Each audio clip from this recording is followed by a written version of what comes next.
Yes, I can do the recording now. I'm starting doing the recording. It's actually also recording on my computer, I think. Yeah, it give me two choice, to the cloud or to the computer. So temporarily, I record to my computer first. Okay. So Guru, we have 18 participants all. And Okay. So everybody can hear? Yes? Yes? Yes. Yes, can hear very clearly. Okay. Yes. So what is going to happen is Jasper is the host. So he's going to basically mute everyone. Then when we get to the point where we do question and answer, then, you can unmute.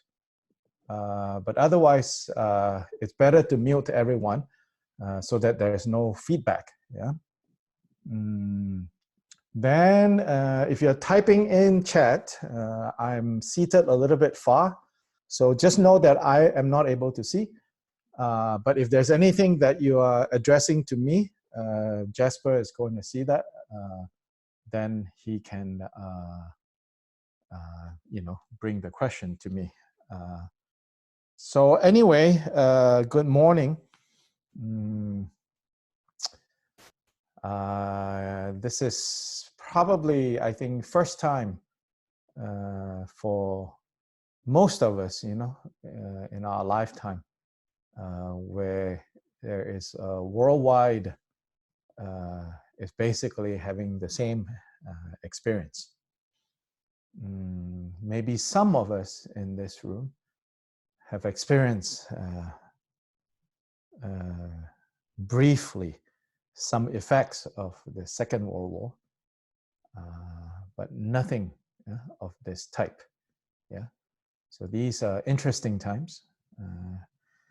But as well, I want to say,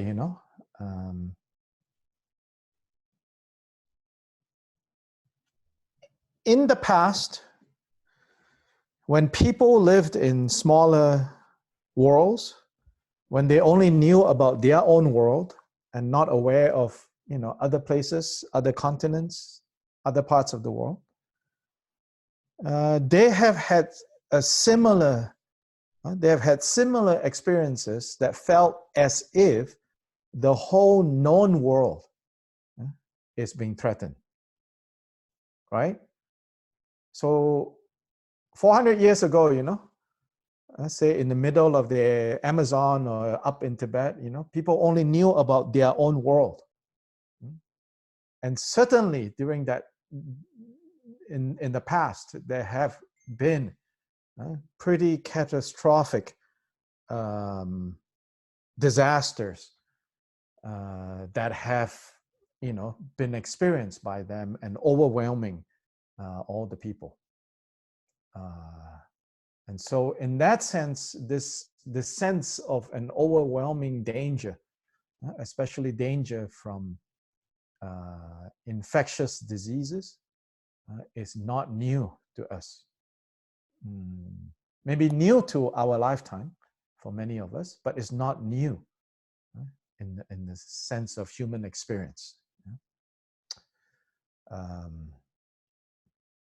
So anyway, I think you all know already what you have to do from the medical, physical point of view. So no need, for me to say too much.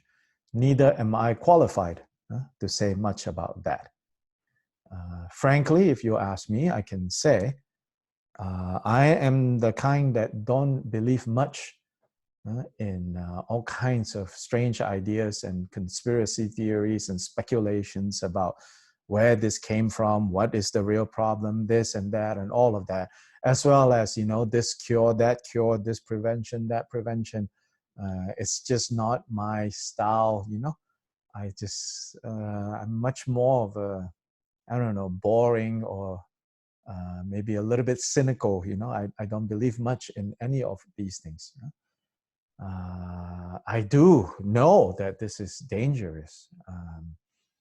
But at the same time, I think even though there are many theories and many ideas about how you can get it, how you can prevent it, and all of that, some of the basic facts remain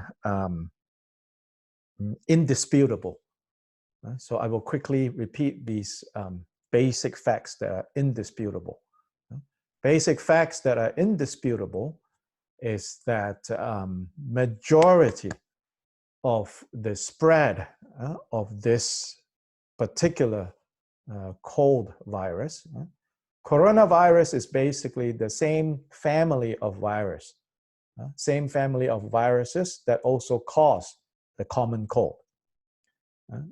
Why it's so deadly is because this is the first time human beings that this particular virus from this corona family has entered the human body.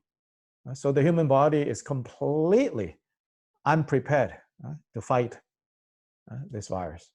That's why it's so deadly. Yeah. But the majority of infections is from hand, then to either mouth, nose, or eyes. So the virus, you touch things, and then you touch your face. So that's indisputable, that the majority of spread is from hands to face. Yes, there is talk about in the air, someone sneeze, but actually not very strong evidence. And I think, yes, we take precautions, but we should not be terrified of, oh, it's in the air, it's in the air. If you keep thinking it's in the air, it's in the air, you get negatively impacted. Yeah? So that's secondary. If there are infections of that type, that's secondary. Primary is hands to face. So for that, wash your hands with soap. Wash it 20 seconds, they say, right?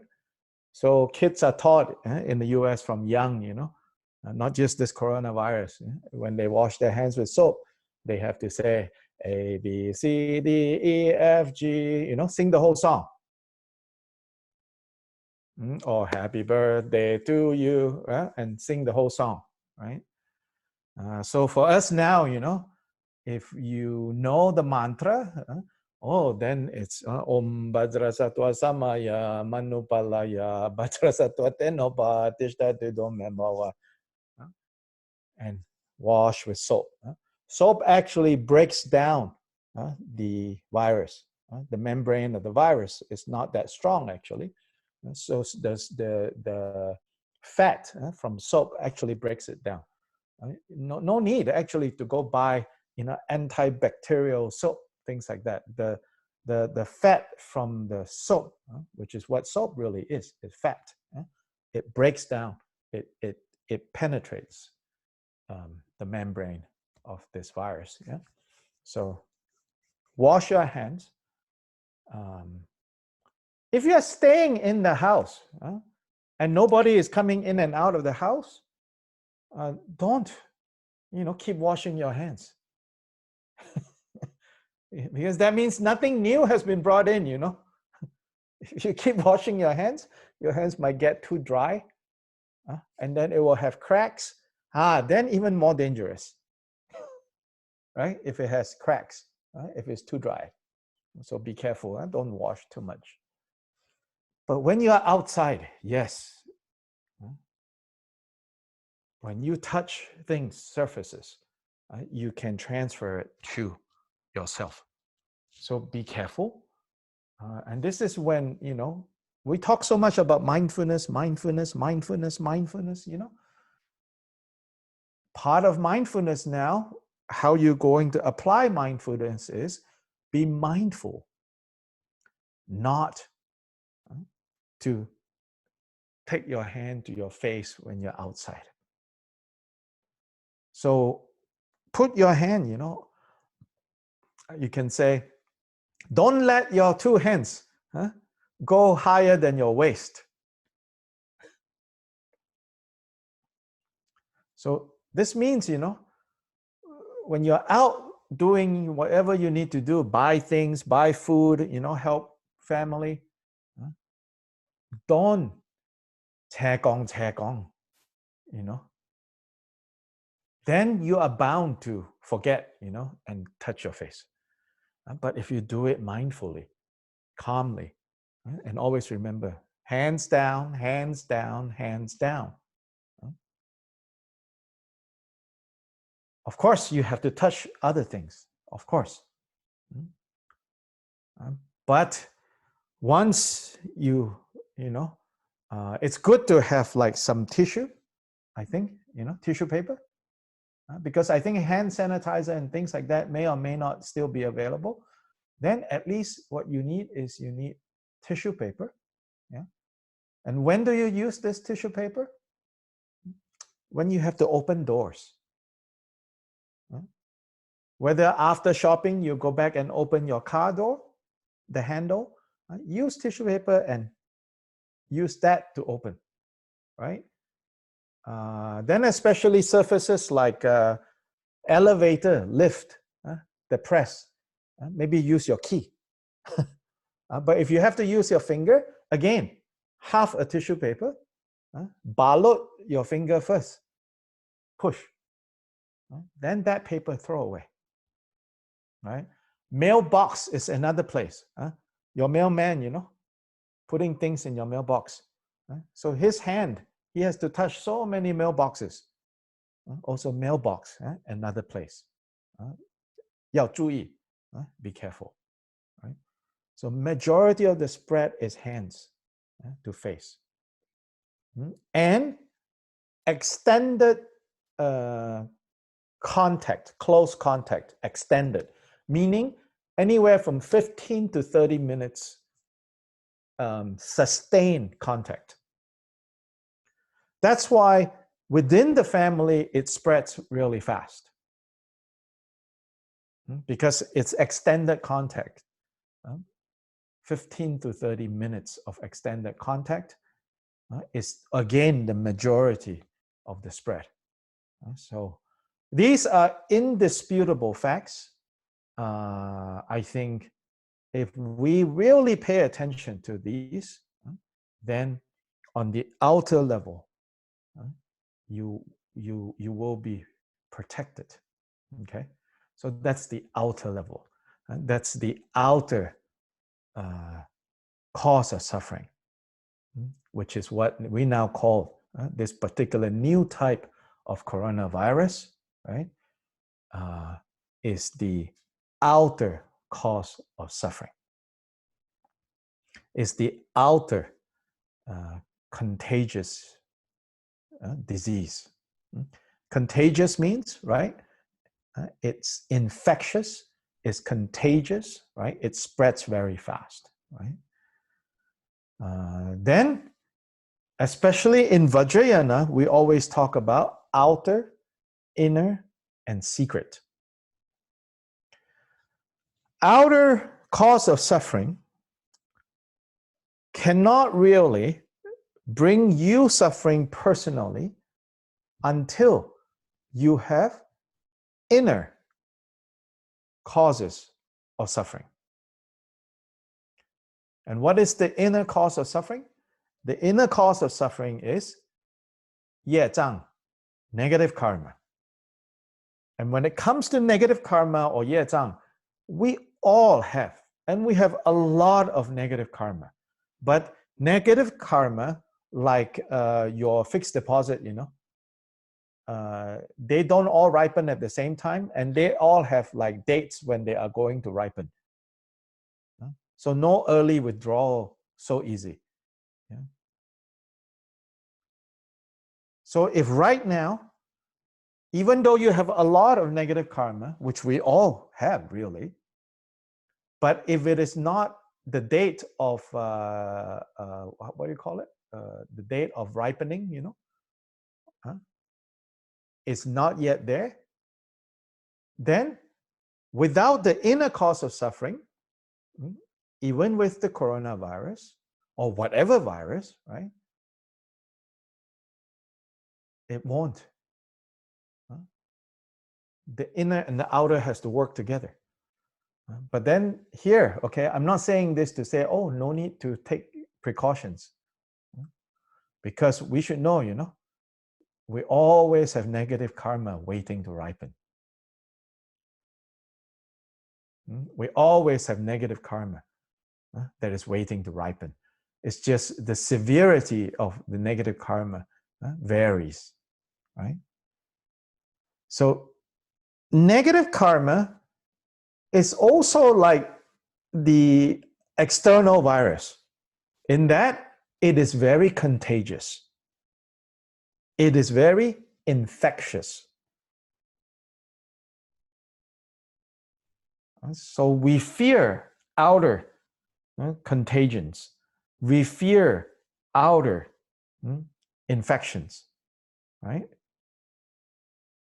But we forget inner infections, inner contagions are even more deadly, more destructive. Shantideva says, you know, the outer enemy in the form of like murderers or, you know, war or your, you know, hated enemy. It says, you know, the outer enemy, the worst the outer enemy can do to us is to kill us and take our life. He says that's the worst case scenario. He says, but your inner enemy, negative karma, can throw you into the hell realms lifetime to lifetime to lifetime. Whereas your outer enemy, at most, can only deprive you of this life. But our negative karma can go from lifetime to lifetime, taking us into a deeper hell realm and a deeper hell realm and a deeper hell realm and a deeper hell realm. So we actually need to fear negative karma. And negative karma is contagious in the sense of often when negative karma ripen in our experience, when our negative karma ripen, instead of counteracting the negative karma with positive karma, we create more negative karma. You know, when you don't feel well, when you don't feel right, you know, it's like automatically your mood is lousy. When your mood is lousy, because you don't have enough Dharma practice, you have not trained your mind enough, when your mood is not good, you lash out at people, you become angry with people. And then we create more negative karma. Already suffering, we create more suffering. So negative karma is contagious and negative in that way. It just goes on and on and on. So this negative karma, this inner infectious disease, we have to really watch out. It's even more dangerous. And right now it is our collective negative karma, like sending out invitation cards, you know, to this coronavirus. And if it is not coronavirus, it's going to be something else, you know, because our collective negative karma. Scientists say, you know, this I have a little bit more confidence, this theory. The more magical theory, I don't know, hard to say. I mean, I'm not saying that it is not. I'm just saying hard for me to really understand, But what we do know is this, scientifically, because of human greed. And human greed is very sneaky. Human greed is very sneaky because sometimes it's very hard, to differentiate between human greed and what we call progress and what we call a better life. Often we think of greed, we think, oh, this person is planning to steal this, to take that, to actually that kind of greed, it's very easy to relinquish. It's very easy to give up that kind of greed, relatively speaking, that type of greed.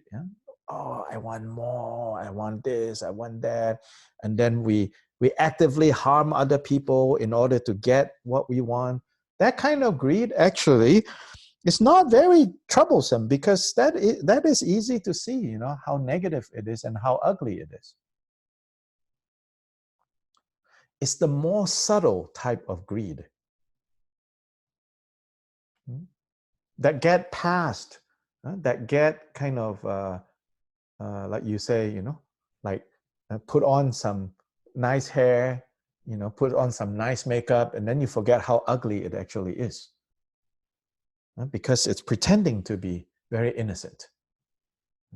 So it's the subtle kind of greed, right? In the name of progress, in the name of a better life, in the name of more comfortable, in the name of more convenient, yeah? All very understandable desires on one level. But the result of that is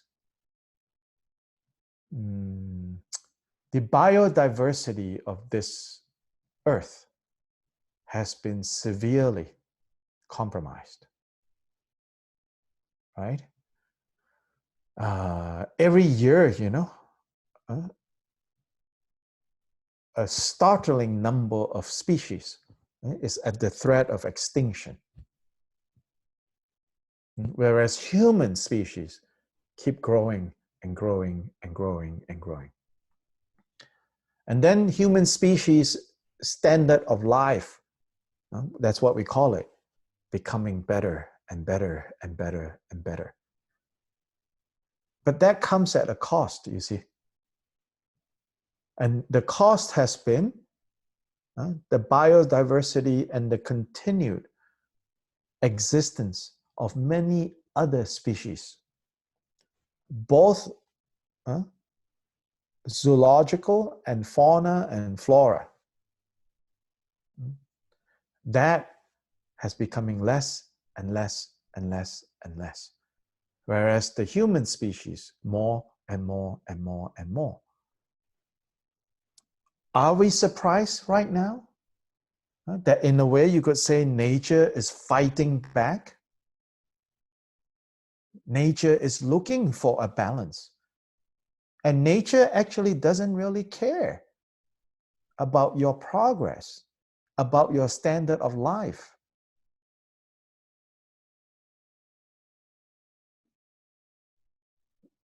Nature is seeking balance, another perspective of what's going on.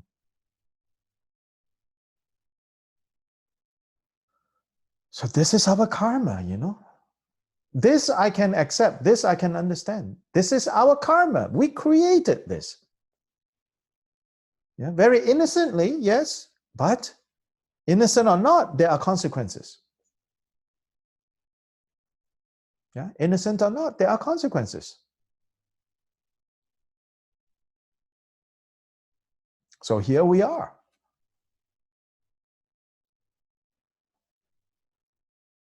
I mean, are we that surprised? Should we be that surprised? On another level, we should not be, because first noble truth, there is dukkha. Samsara is dukkha. This is dukkha, But we're so used to the idea, you know, if I pray to the Buddha, if I pray to the Bodhisattvas, I pray and I pray, oh, everybody ping an, I ping an, my family ping an, everybody ping an, my neighbors ping an, my tauke ping an, blah, blah, blah. You know, then we think, oh, if I pray hard enough, you know, everyone is going to be ping an, you know. But you cannot one hand pray for everybody ping an, and then another side, without even considering the consequences, we think it doesn't matter. You know, wow, aneka hong bian, aneka eng, but in the name of convenience, in the name of, you know, not so complicated, we're actually abusing natural resources.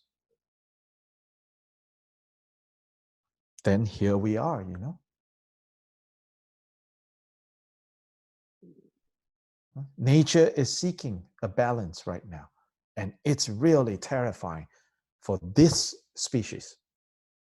But this species has for so long now, intentionally or unintentionally, wiping out other species.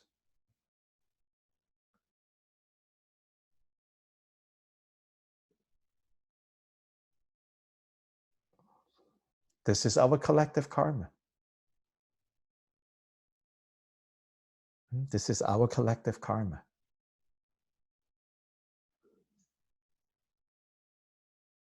So this is the inner cause of suffering. We have personal karma, we have collective karma.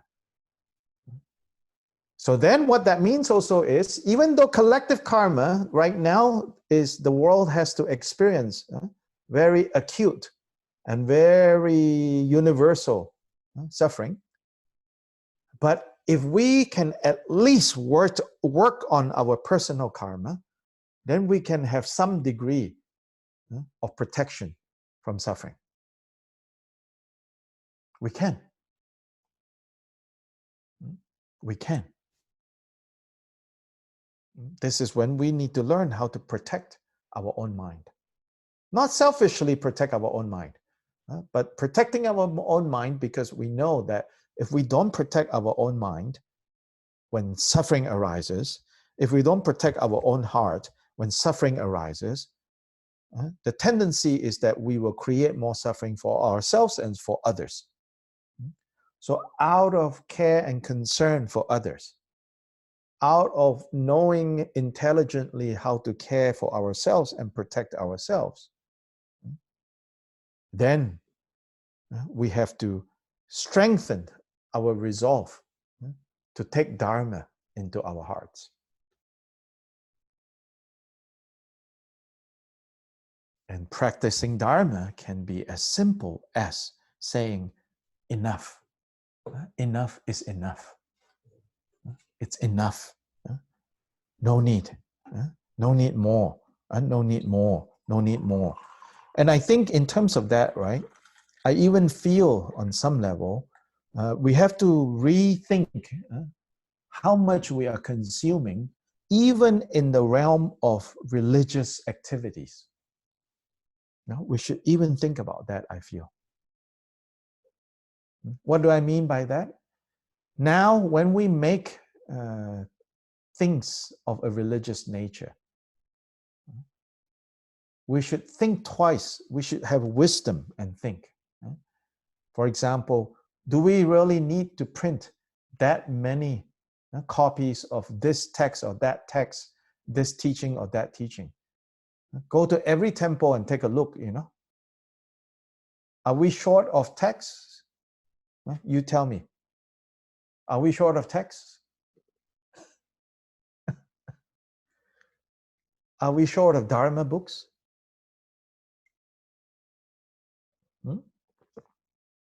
No, in fact, nobody is reading them, right?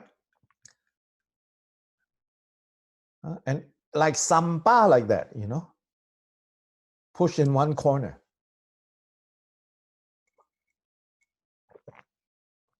But everybody thinking, you know, oh, good karma, print, print, print, print, print. Nobody is reading. And paper comes from where? Trees. We cut forests. When we cut forests, the natural habitat of so many species gone. Then we want certain types of wood and we don't want certain types of wood. So then we begin planting only particular type of wood, right? That means the diversity of that forest has been compromised. Even food, yeah, of course we need to grow food to eat, but single crop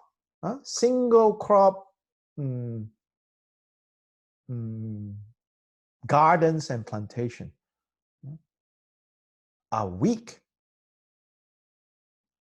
In nature, many different plants and trees, some human beings consider useful, some human beings consider not useful. They all grow together.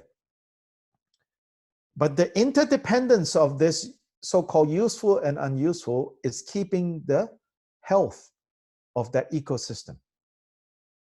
Both plant life, animal life, all. There's a certain balance there.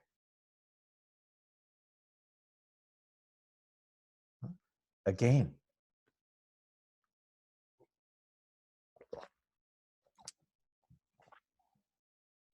if we ignore that kind of balance, this is the direct cause. So scientists have said, this kind of contagious viruses is going to become more and more common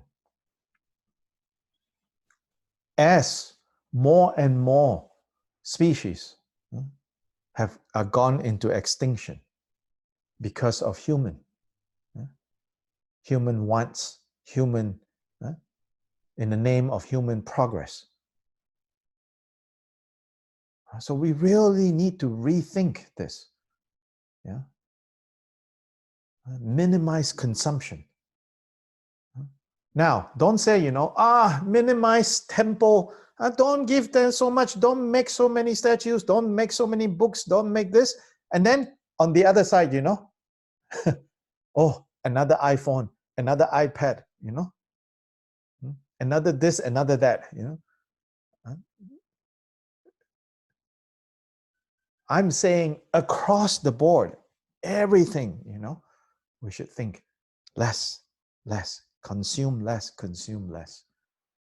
so that other species, can have an existence in this world. Ecosystem is all very delicate. It's not something simple. Sometimes even when our motivation, is very pure, so to say, but if we don't understand, how delicate ecosystems are, it can also be very dangerous. So this is when sometimes I disagree, with, sometimes you hear, teachers saying things like, oh, the most important thing is your motivation when you do anything. This is based on the idea that karma, any action, whether it is positive or negative action, is decided by our motivation. So yeah, the general principle of that is correct. So then you hear teachers say, oh, most important is your motivation. If your motivation is good, then the result is good. If your motivation is not good, then your result is not good. Generally, that is true, yes. But I think we cannot just say that, right, and leave it at that, because it's irresponsible. Because we can see, sometimes even your motivation is supposedly good, virtuous, but because, there's no understanding and no wisdom, then your good intentions lead to negative results. As the saying goes, right? The road to hell is paved with good intentions. The road to hell is paved with good intentions. So what that means is, we also need to have understanding. It's generally true. For example, if we reduce the consumption of meat, especially this commercially raised meat, and then in the realm of meat, especially like beef, beef is the most energy intensive protein that human beings consume. Because to raise cattle, you have to cut a lot of forest to turn into grazing fields, to grow food for cows. So to reduce consumption of meat in general, and then more specifically, beef, will help in protecting biodiversity. So those of us who do eat meat, and I'm one of them, we have to think carefully, We have to think how we can reduce this consumption. Now, just when you think, oh, I'm vegetarian, then you think, oh, I don't have that karma. Things are not as simple as that. Things are not as simple as that. In places like Ladakh,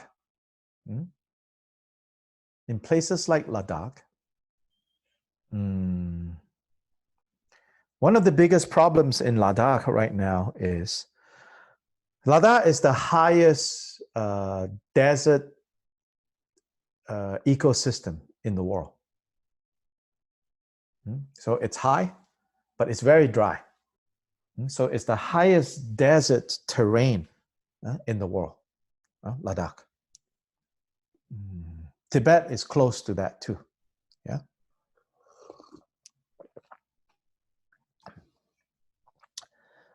And one of the problems faced in Ladakh that is caused by what's going on in Ladakh is the rapid desertification of Ladakh. Yeah? Rapid desertification of Ladakh. That means whatever little land that was healthy enough, to be cultivated is becoming less and less and less and less. So desertification is happening at a rapid pace. Many factors are in play that lead to this increased desertification. One of the factors has to do with villages now are raising less and less and less livestock, animals. Not because Ladakhis have become vegetarians,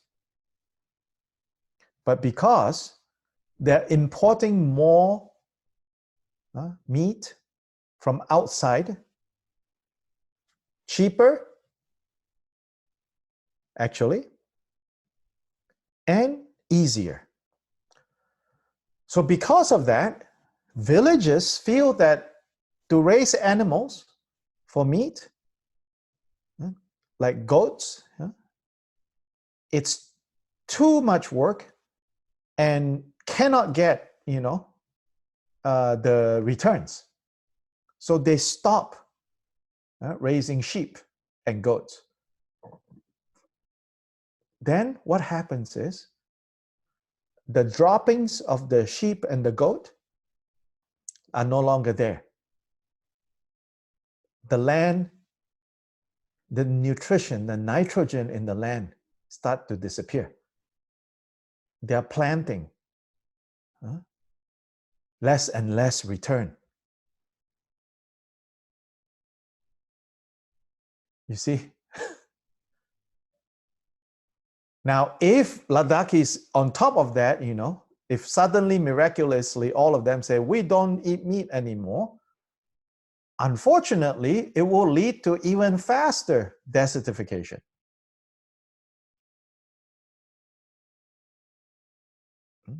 This is not to say eating meat, you know, is good karma. No, not to say that. I'm not talking about that. But what I am talking about is our need to learn. In fact, Buddha said, you know, interdependence, the interdependence of all these factors is so delicate that we cannot see completely how they are. That only Buddhists can see clearly all these interdependences. So we need to be very careful. So this issue, right, of inner contagious disease is negative karma. Then secret contagion, secret contagious disease, secret infectious disease is confused mind. It's ignorance. That is the most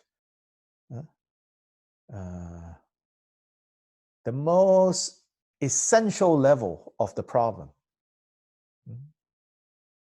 It's this confused mind. Subject-object duality mind. Self-grasping mind. That is the secret level of contagious disease. Because of that, negative karma gets generated. Because of that, coronavirus comes. Before that, you know, different types of influenzas. Before that, we had SARS. We have Ebola. We have the swine flu. And we will just see more and more.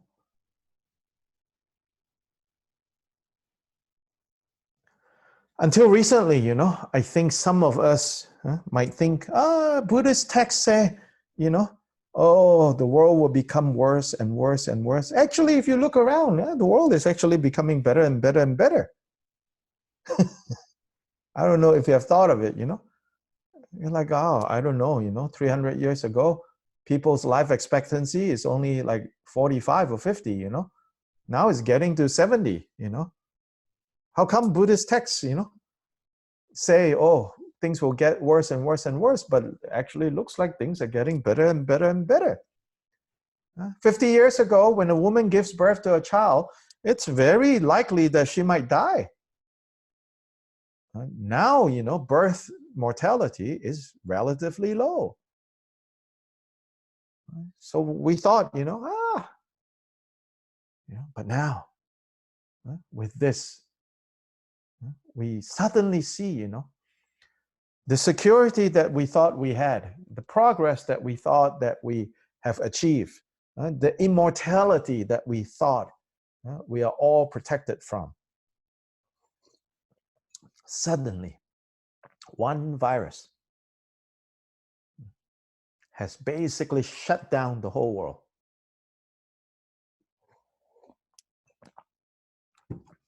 If Buddha was alive today, he would not be surprised at all. And if Buddha was alive today, this is what he wants us to know, which is what he has already said 2,500 years ago. Samsara is dukkha. Dukkha has a cause.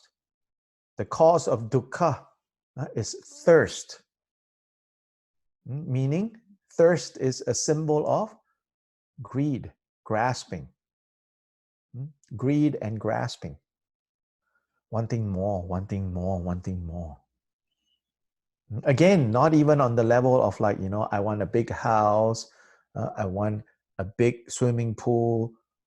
More subtle, very subtle, where the mind simply not satisfied, Oh, if only it could be cooler a little, or if only it could be warmer a little, if only it could be softer a little, if only it could be harder a little. Just this very subtle dissatisfaction. That's the grasping mind. That's the thirst. So dukkha has a cause. The cause can be abandoned. We are not, fated to be stuck with the cause of dukkha. Dukkha can be abandoned. When dukkha is abandoned, then dukkha ends. When the cause of dukkha is abandoned, then dukkha ceases. Third noble truth, the noble truth of the cessation of dukkha. And for dukkha to be abandoned, there is a path, there is a method, there is a way to abandon dukkha. Fourth noble truth. 2,600 years ago, Prince Siddhartha became a Buddha when he thoroughly understood the Four Noble Truths. And then for 45 years, he taught the Four Noble Truths.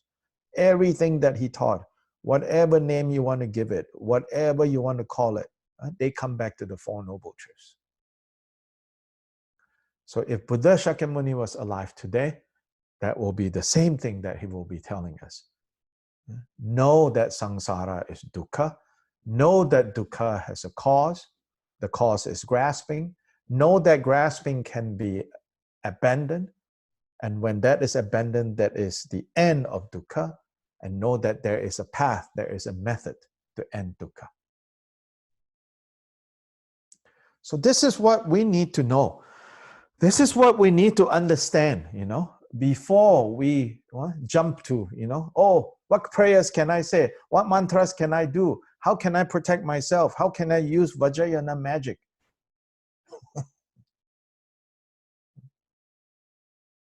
If we don't understand what I have just been talking about for the last hour, then we think, oh, I can use Vajrayana, this and that. Then Vajrayana becomes like witchcraft, sorcery.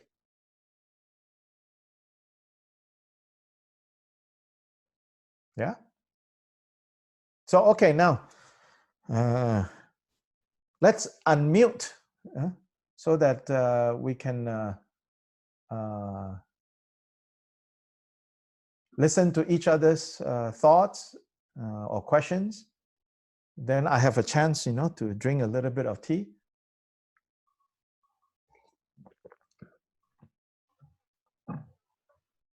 You can turn on your video so that everybody can see your pretty face. The advantage of Zoom is it's a more social experience. But the disadvantage of Zoom is like, beki bua hun, then don't want to turn on also, yeah. Basically, I've unmuted everybody awake now. Unmute everyone. Just that some of you can still mute yourself. So make sure you unmute your also. If you want to speak, you should unmute, huh?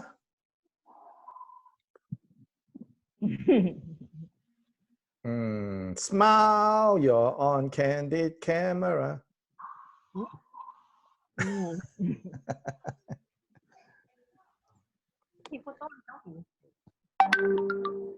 So something to say? Very good reminder. Oh, good. Simple, but we all already know this. We have heard this so many times, It's not hearing, it's remembering it. Yeah. Now just have to remember,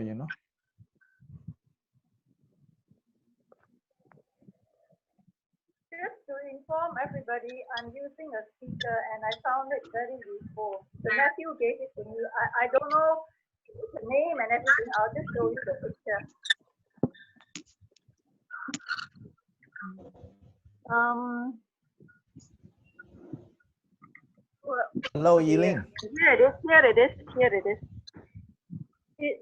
It's very helpful because I can hear more clearly. It's just to let you know in case you want to use the device or Yes, whatever. you use earphones, you know. You can hear. Oh, okay. Yes.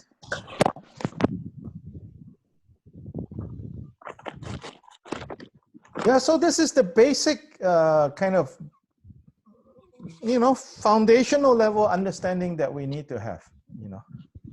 Then, of course, I also added some stuff that is not explicitly about Dharma. Just things that, you know, I think we should all try to keep and remember, you know, at least the medical side of this. There's a lot of crazy things out there. You know, out of fear, you know, everybody is passing on information that, I don't know, maybe not very useful, you know. And until you have so much information, you don't know what to believe and what not to believe, you know. But you keep to the basics, you know, the facts that we know for sure. Then, if you keep to that, you'll be fine. Fine, I mean, you know, as fine as you can be, unless you have a lot of negative karma. And no choice, you know. Then no choice. Dr. Han. Yes, yes. Can you explain again your dukkha? Because from what my understanding of dukkha is like, you know, you have precious body, you have this life, and we are working towards Buddhahood.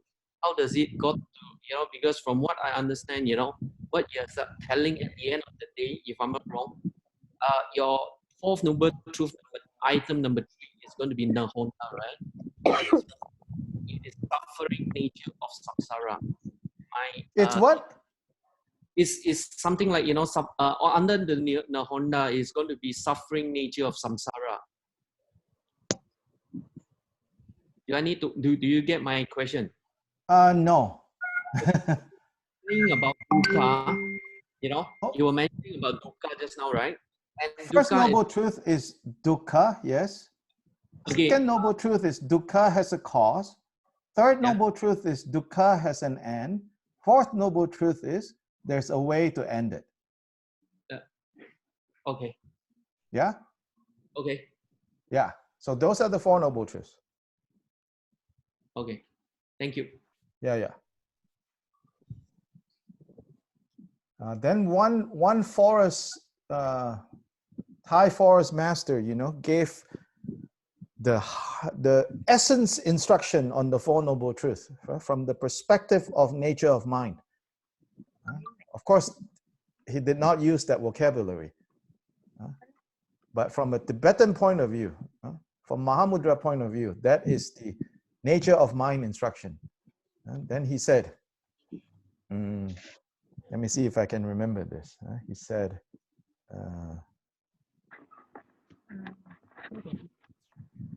when the mind has gone out, that is dukkha. Not knowing the mind has gone out is the cause of dukkha. Recognizing that the mind has gone out is the end of dukkha.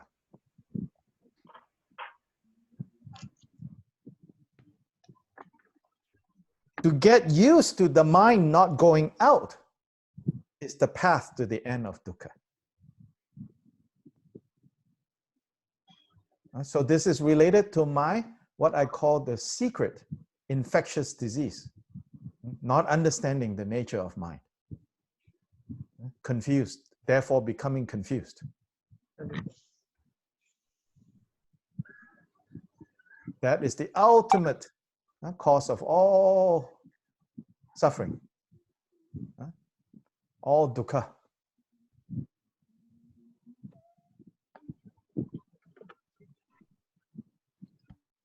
Han, can you repeat that word? When the mind has gone out, Is it That is went dukkha. out? The Gone out. second word, the second sentence.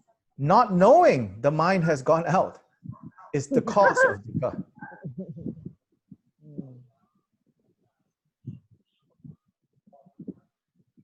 And here out, yeah, here gone out, it doesn't. We might think, you know, oh, so you mean like just always look inside, you know? Huh? You know, we might think, right? Mind not going outside mean, you mean always just stay inside, don't think about anything, you know, right? No, that's not the meaning. The meaning of mind gone out means duality of subject and object. So very subtle. In Chinese, we say, you know, 念头一起, gone already. That's the meaning. 念头一起, already samsara has, you know, been produced.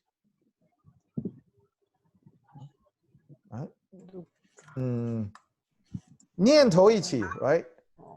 天地就分了. Heaven and earth has separated. That's the meaning of mind gone out. And not knowing mind has gone out. Not knowing that we are now stuck in subject and object duality. That is the cause of dukkha.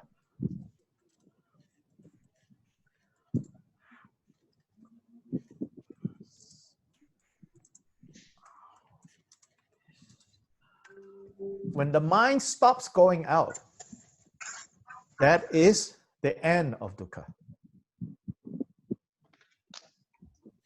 Getting used to the mind not going out is the path to the end of dukkha.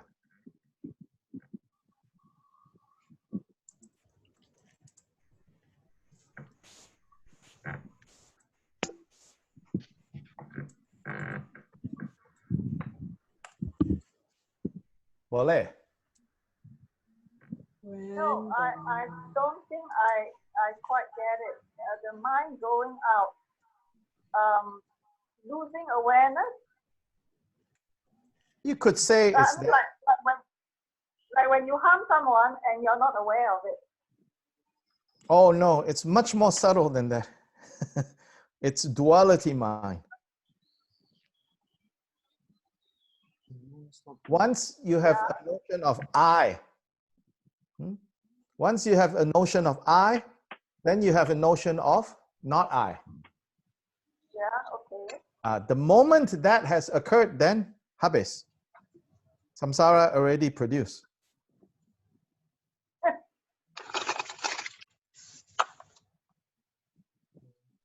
There's no, in other words, there's no I. Huh? You have to get rid of your ego. Ego is a big word. You have to see the emptiness of self.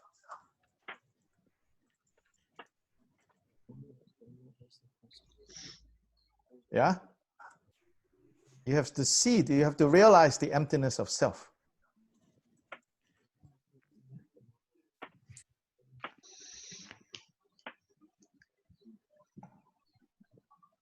Buddhism 101. Also the hardest thing to do.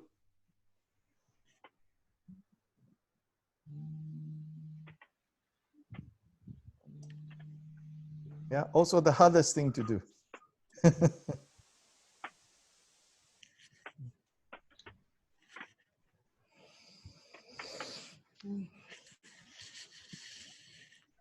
So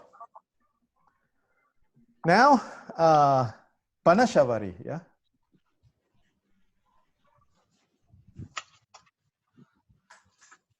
First thing is, what text do you all have for Parnashavari? I'm a little confused right now. What you have or don't have, Jasper? I have the text that you sent up last night with his English and Chinese, and total of, let me see. Oh, that's the sadhana, yeah? There is a sadhana. There's total page of 15 one. Ah, so everybody has that. Yeah, I did share out to most of the people. Some might not have. So I'm checking again.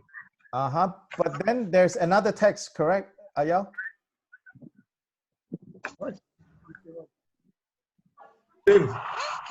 Same was given by Jasper. Oh, okay. So just one I text just print right out. Yeah, one text. I just, for my convenience, I print out. now. Yeah, okay. So last time you actually sent out a not complete copy, but this one seems to be the updated version.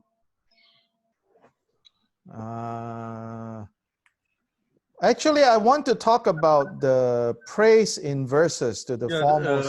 This morning copies are complete sadhana. So what you have is only the complete sadhana. This one correct or not? This one? How many pages? 15 pages. They're talking about 15 pages, long sadhana. Yes, correct. Melinda, yours is the so-called the complete sadhana. Okay. So hold on, yeah. I have another short text. I want to talk about that first. Oh, the short text. So let me send it to some of you, and then you all can start sharing. Hold on. We have to start with the short text. Let's start with short text. Okay, can I check whose is behind the name of iPad and Alvin? I'm using an iPad for my text. No. I'm saying in the screen there's someone's name is iPad, but yours is on to swap. We can see you. But there's someone. Yeah, I'm not asking about you. I'm asking someone who is not typing in their name. It put iPad, so that I can know if I'm missing to send that text to the person.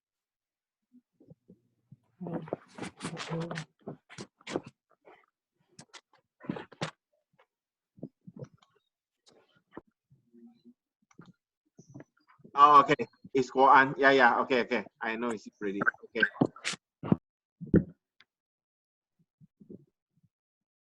Okay, I see you. And another one.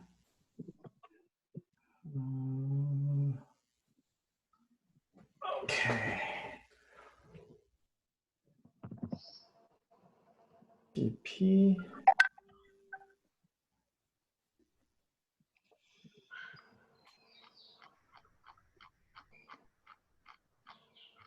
Okay.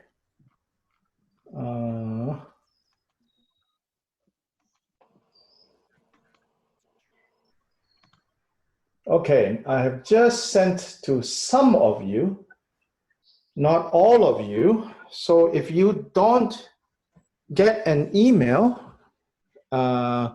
you can maybe WhatsApp me or Jasper, and then we can quickly send to you. Because I think we should start with that text first, the shorter one, the easier one.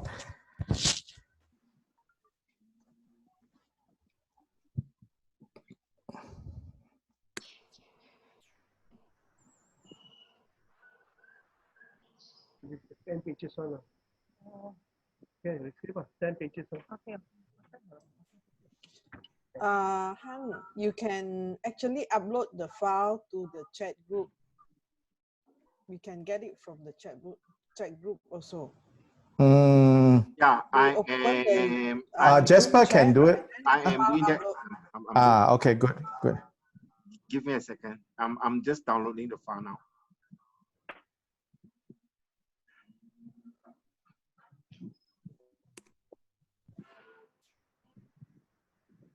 Yeah, too many things going on. I just finished updating this short text this afternoon, and then I completely got confused whether I sent or didn't send. I didn't realize until now that I didn't send.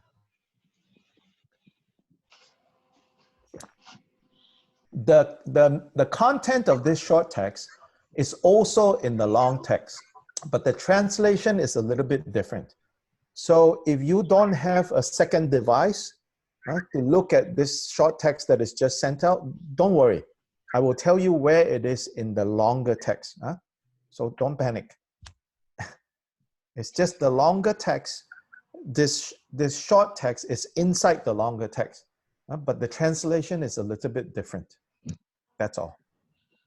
Okay, everyone, just give me a second. I'm sending into the chat room in a Zoom group chat. If you can find your chat room, below there is a chat. You click on. I've just sent over. The file is called DDC Praise to Parnashavari. In okay, I can see the full title. It's in the chat room. Yes. Yeah, it says Urban Dharma, North Carolina. Praise in verses to the foremost leaf-clad wilderness dweller. Drigung Dhammakirti edition, March 2020. You actually send this out in the UDMY chat on 18th of March. This is updated. This one has a very nice picture of Parnashavari. Okay. If you look at page 3, it has a very nice picture of Parnashavari. Yes, very nice. Yeah.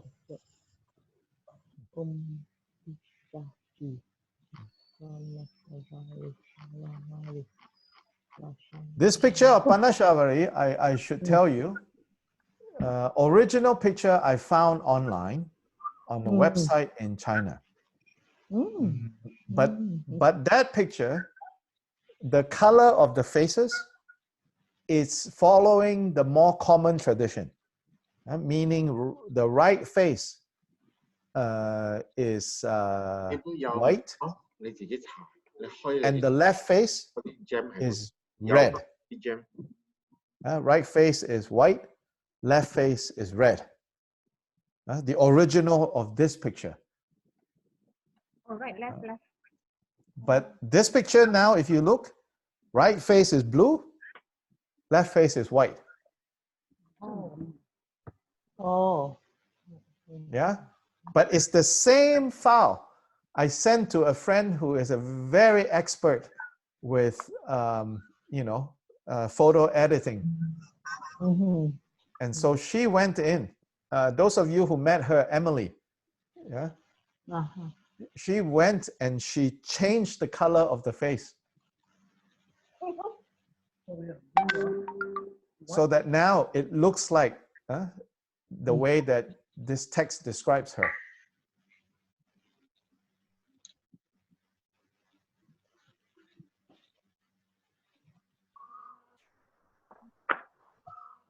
Yeah, this is page 3 of this text I just sent out. Very nice Parnashavari. So, Guru, there are also some images, right? Putting the main image is a green color. That also yes, I already explained in the text,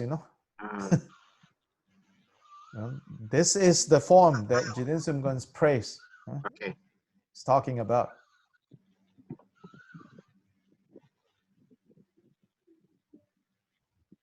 So anyway, we'll start with this short text. Yeah. So first thing is Parnashavari. Parnashavari in Tibetan Retro-Logionma. Retro-Logionma, yeah. Sometimes called Loma Gyonma, sometimes Retro-Logionma. In Sanskrit is Parnashavari. Parna is leaves, like leaves, down, right? because she wears this skirt and a coat made of leaves. So these leaves are herbal leaves, leaves of medicinal plants. Mm-hmm. So she is a medicine woman. But a medicine woman who is from one of the obscure tribes of ancient India. This tribe, actually, they are known as Shavaras. Shavari is the female for Shavaras. So this ancient tribe is known as Shavaris, and they are not the, they're not like the Indians that we know that live in India. They are tribal people. In some accounts, they say that in fact the Shavaris or the Shavaras, both male and female, they were not exactly human species.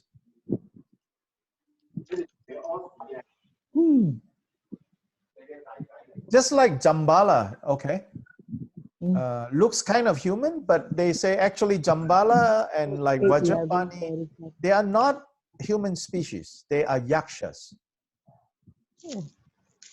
The female is yakshi, okay, for Jambala. So for Parnashavari, they say that actually she's not, the Shavaras are not exactly human.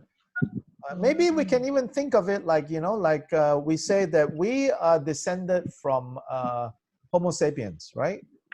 One branch of this are called Homo sapiens, right?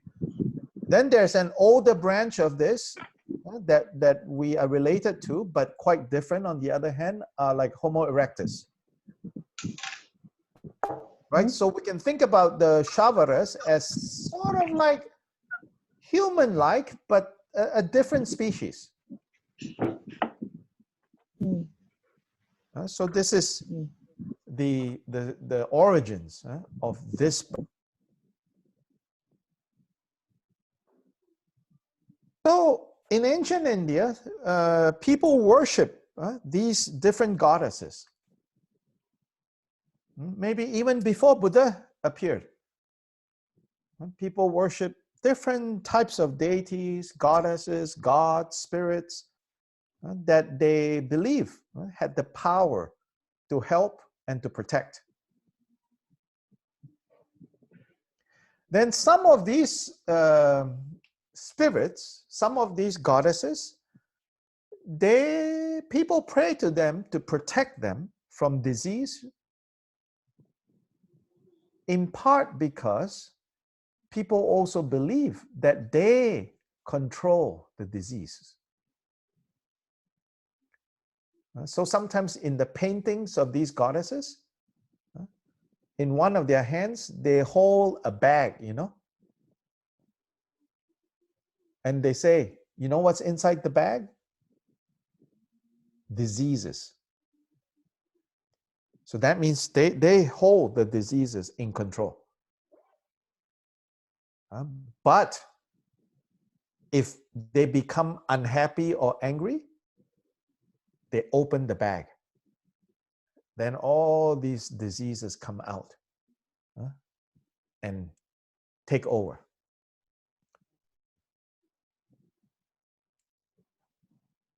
And because they release the disease, they can also, they can also pull back the disease.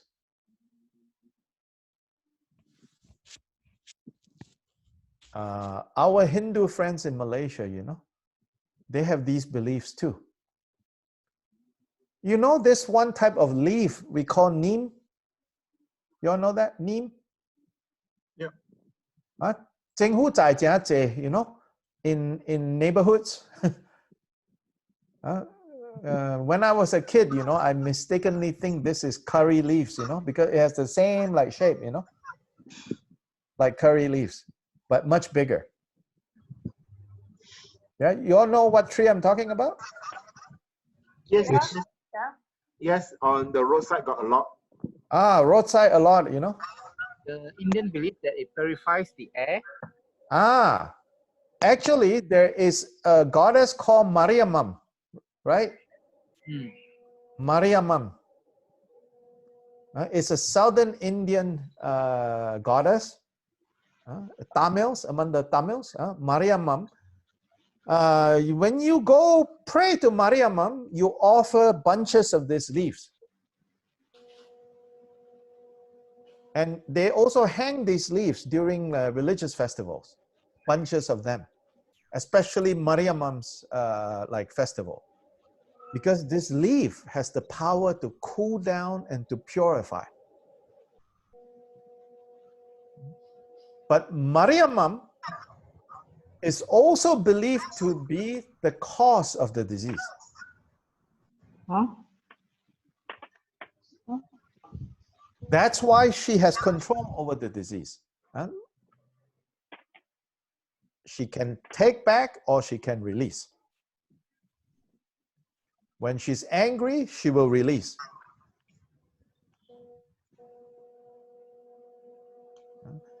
So Parnashavari is related to this type of goddess, pre-Buddhist times.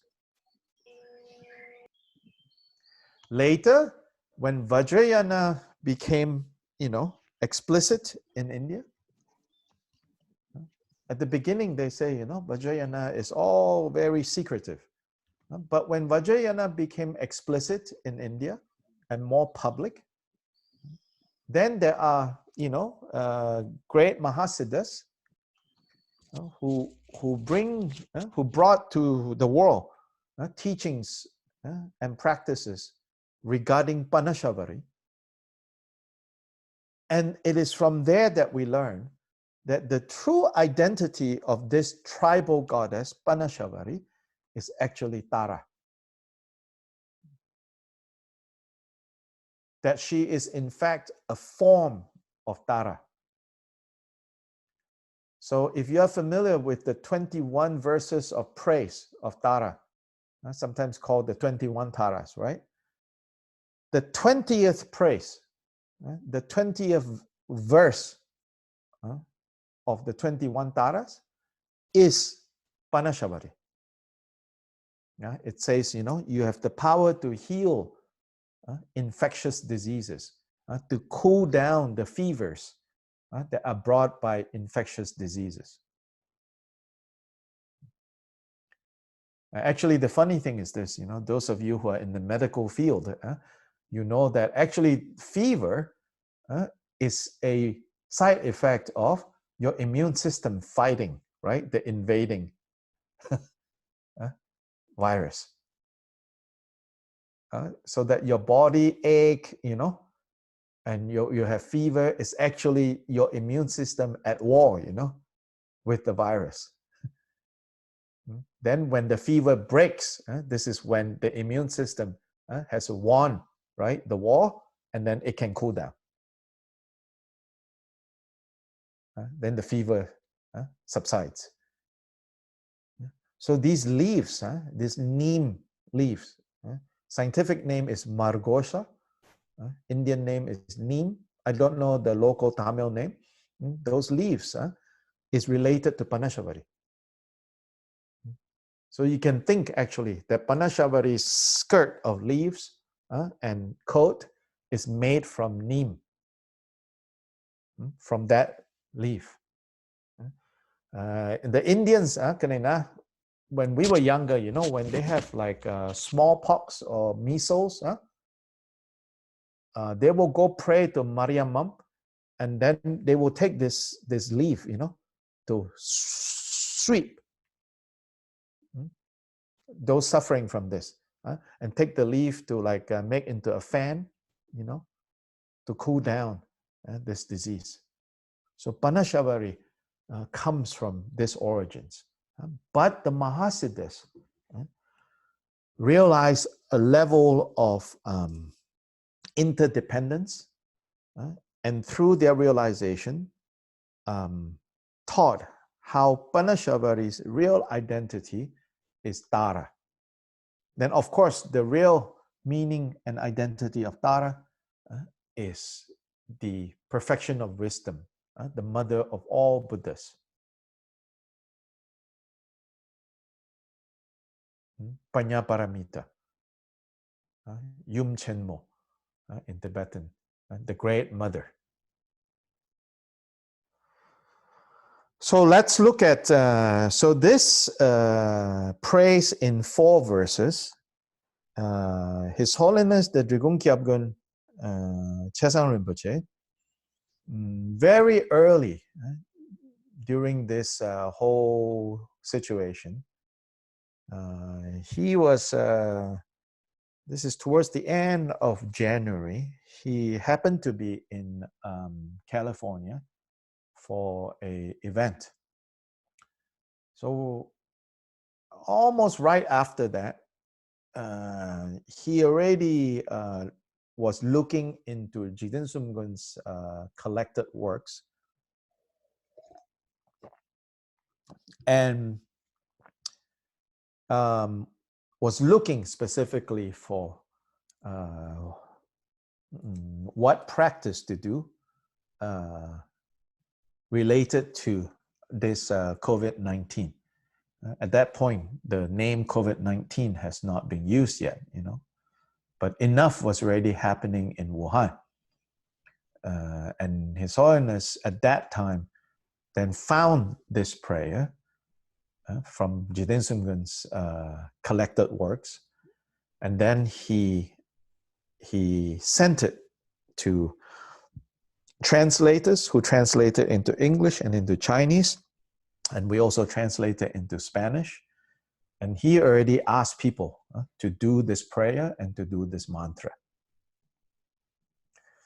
And at that point, you know, His Holiness started to cancel all the scheduled events.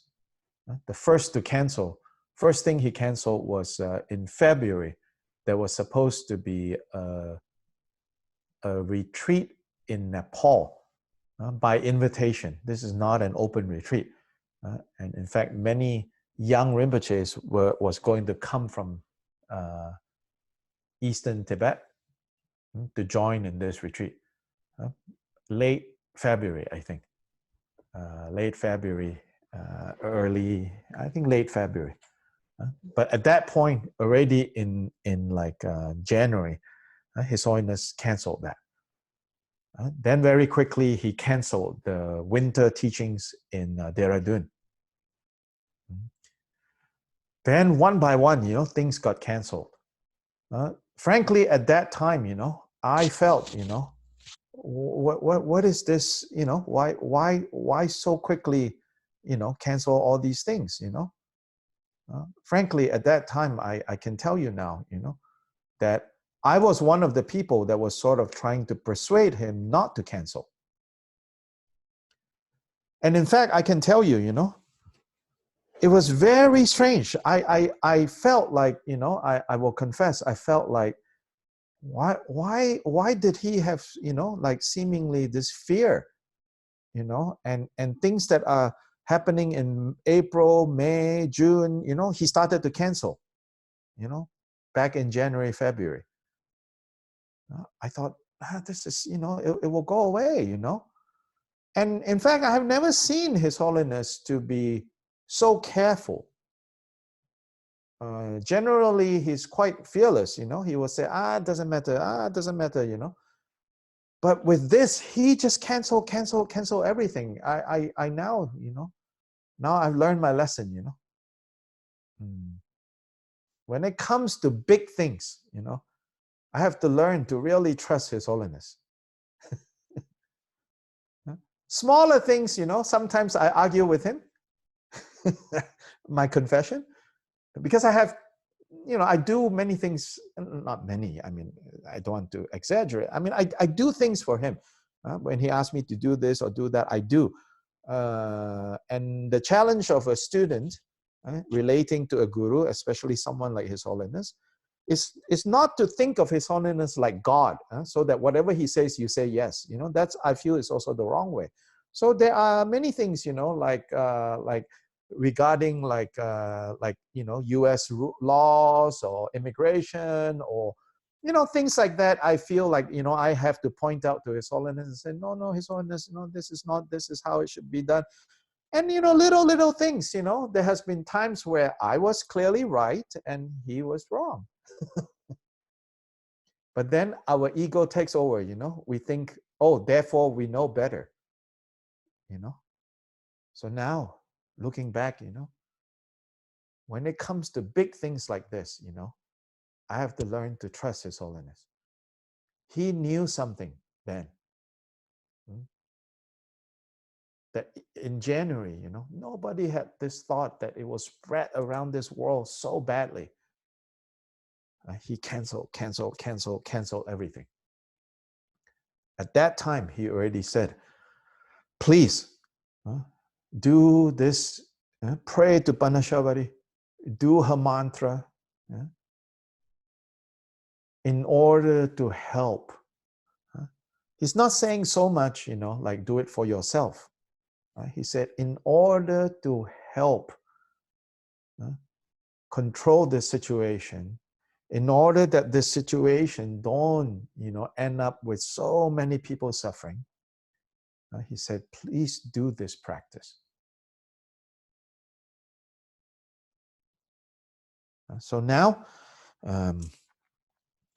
I was able to get the oral transmission because the tradition says it's best if we get the oral transmission for the practices that we do. So I was able to get the oral transmission of this practice, or these verses from Khenchen Rinpoche. I saw him at the end of February. So then he gave this transmission. So now I want to share with you this transmission. Of course, traditionally, oral transmissions, empowerments are given face-to-face. But now here we are, even if we want to do face-to-face, it's considered irresponsible and dangerous, So since we don't have a choice, we cannot do face-to-face, at least some, better than none. Yeah, at least some is better than none, right? So actually now even it's better, if you can turn on your video, so I can see you, and you can see me, then we're closer to the idea of face-to-face. Now, if your device, cannot, then cannot, it's okay. If your device, you don't know how to turn on, it's okay. But if you can, it's better to turn on. So then it can be face-to-face. Then I will do the transmission. And like I said, this transmission has nothing to do with me. It's not like I'm special or anything like that. It's just like, it's like electricity that is passed on, So I got it from my teacher, and he got it from whoever he got it from, the oral transmission. Then I'm just passing on this electricity onto you. So if you can turn on your video, then we have a closer idea of face-to-face. If it's not possible, then it's not possible. Don't stress over it. Most important thing is you have some conviction, you have some trust that this practice can help alleviate the negative karma, can help alleviate the infectious disease. So with faith and confidence like this, then something can happen, Without faith and confidence, even if we are face-to-face, even if 100 bumpa put on your head by 100 lamas, nothing is going to happen. Except for maybe losing hair, faster. I have evidence of that, So anyway, here is the transmission. So you just listen now. Jugu Deva Jimbo Gigone Yamla Soba Neki Jigpadang Timin Jile Gopara Jeba Ye Dundu Trinle Yumla Taz Lo Beme Denla Serdo Ritroma Tsabe Shares Ye Yong Odankar Utratosu Siji Tempaye, Ngadulamo Kula Jaselo, Yeshe Toje Dani Chumdende, Dudeme Pong Tabu Longkina, Shazum Chatu Jije Tromoja, Shani Kyankun Zela Jaselo, Ritoloma Kula Nambaye, Tazu Tata Shinglo Pamposing. Dizu doje nambe shabari yunchen drobe konla jaselo. Now please repeat after me the transmission of the mantra of Parnashavari. Om Om. Pishachi Ishati.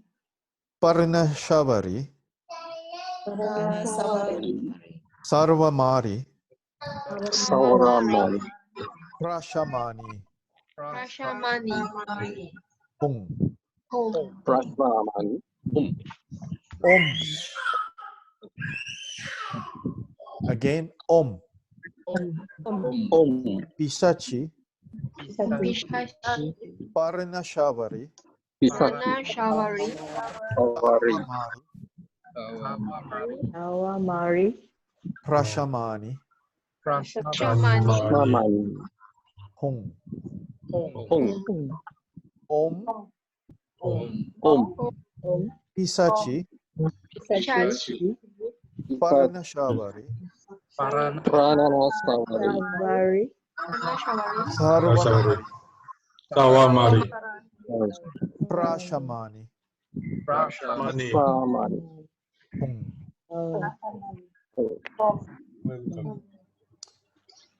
Briefly, so then the final part is the dedication.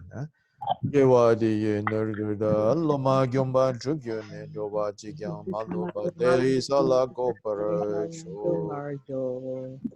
So this was from the collected works of Drikong Kyopa, Jigten Sumgen. So now we can mute again, and if you are shy, you know, you can turn off your video.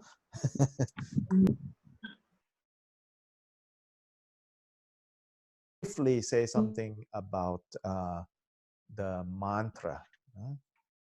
First of all, you should know that the power of the mantra is not necessarily in knowing the meaning of the words. The power of mantra is not necessarily in knowing the meaning of the words. Mantras, in some ways, work almost like, you can say, programming language, like computer programming language. So computer programming language, if you don't know this programming language, when you look at it, it's just a string of words.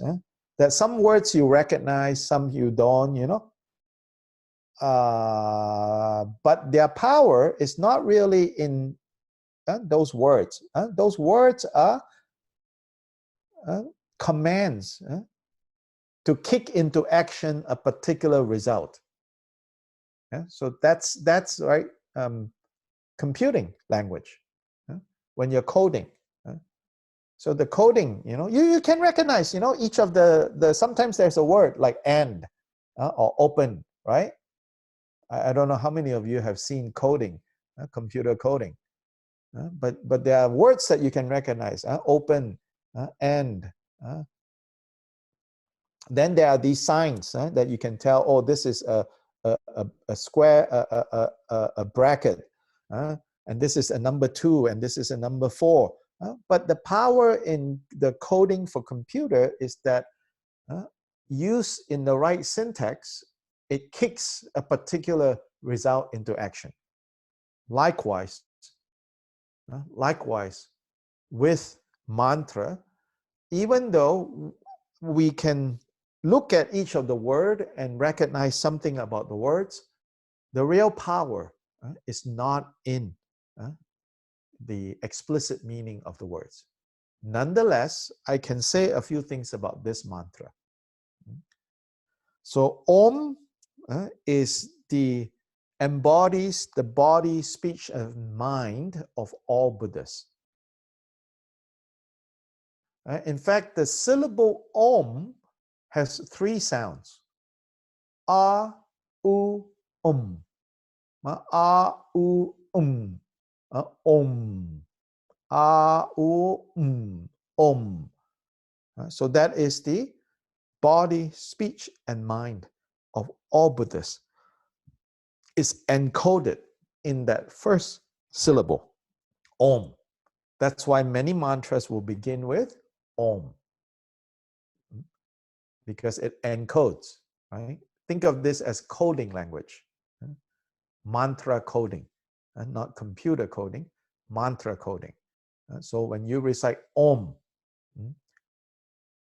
you are kicking into action, so to say. You are putting into action the blessings of Buddha's, all the Buddha's body, speech, and mind. Om.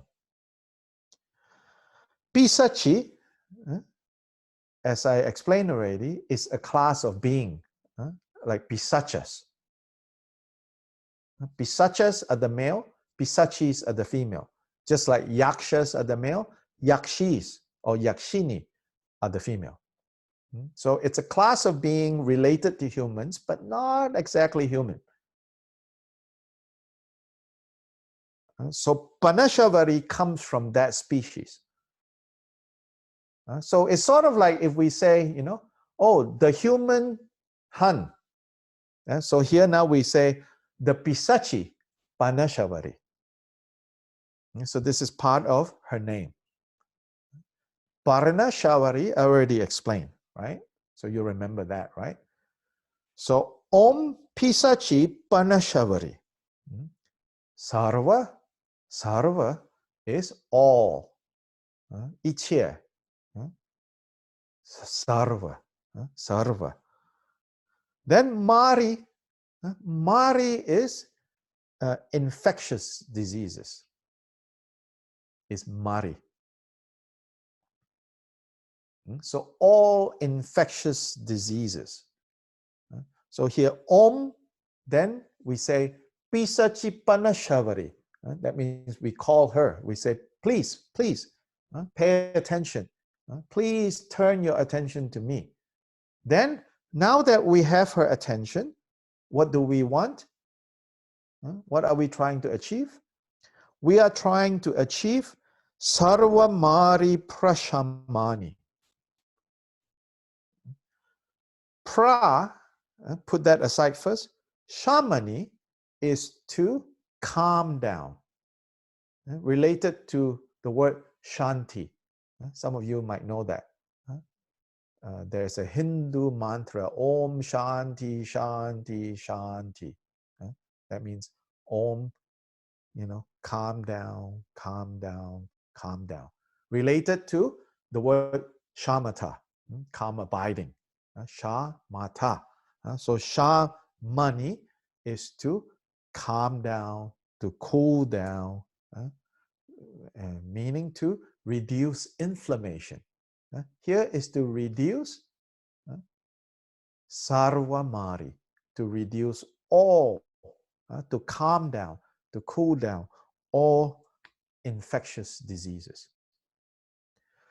With the syllable hung, hung, there are 5 parts to this syllable actually. And the 5 parts, if you look at the Sanskrit of this hung, and Tibetan also follows in the same style. Tibetan writing is based on Sanskrit.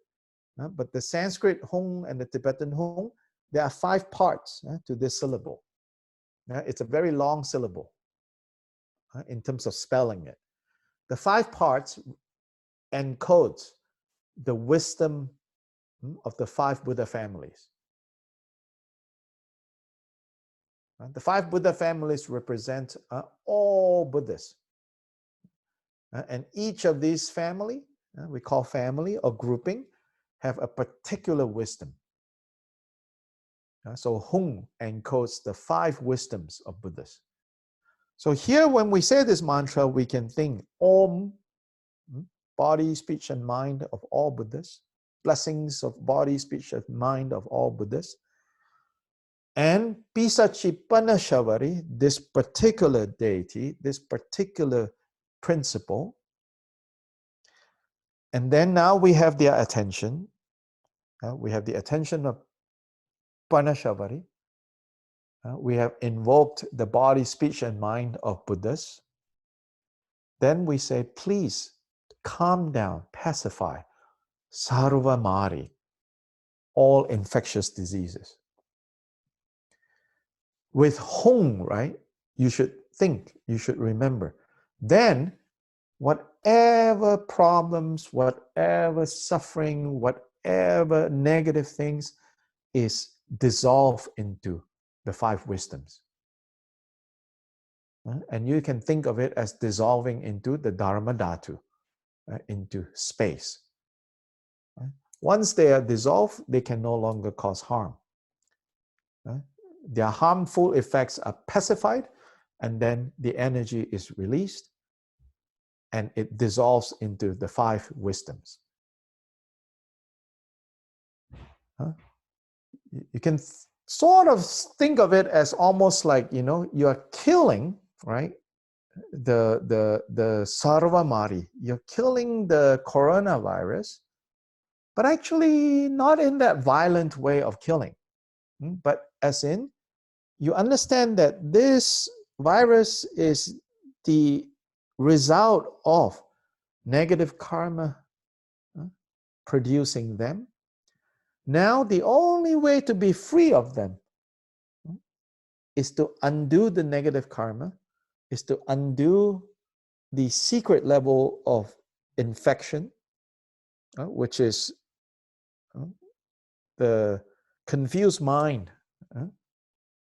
And we release all of that into the 5 wisdoms. When we say Hong, we let them all dissolve into the 5 wisdoms. Relatively, we are, you know, like you could say, starting a battle against the virus, just like our immune system is fighting this intruder. But it's not the ordinary type of fighting. This one, they are captured and released into the Dharma Dhatu, and therefore no longer causing harm. They are released into the 5 wisdoms. Make sense? Can understand? Maybe not make sense, but can Yes. understand? Very well explained. Good, good. I try, you know.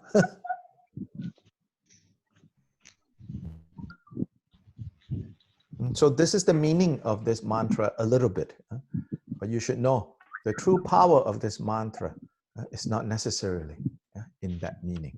But it helps to know a little, so that when you recite it in your mind, you can know, we release this virus. We disarm it first, you know, so that it can no longer harm.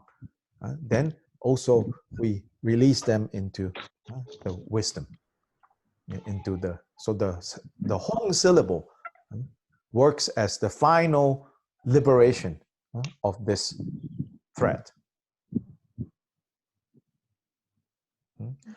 So this practice cannot be done, you know, with fear, cannot be done with anger.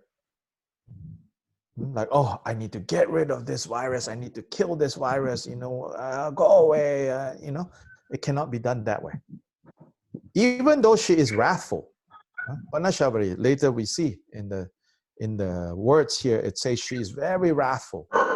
But you should not.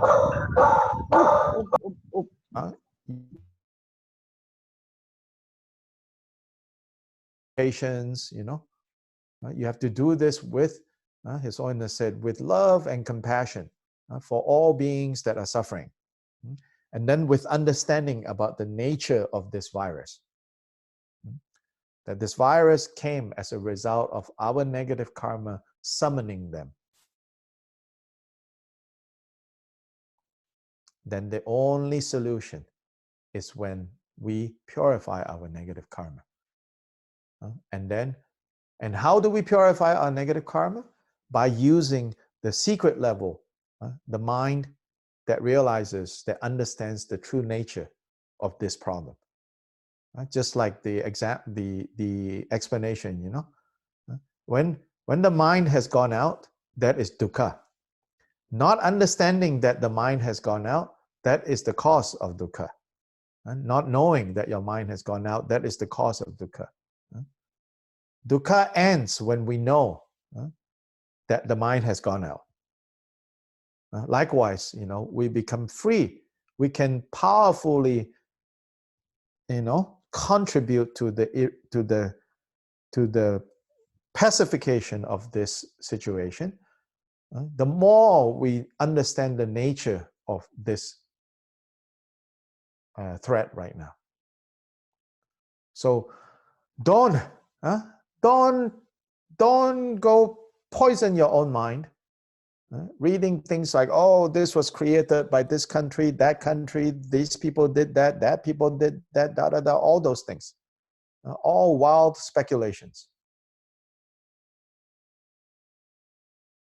Instead, what is helpful is for us to know our collective negative karma has summoned this problem onto the world.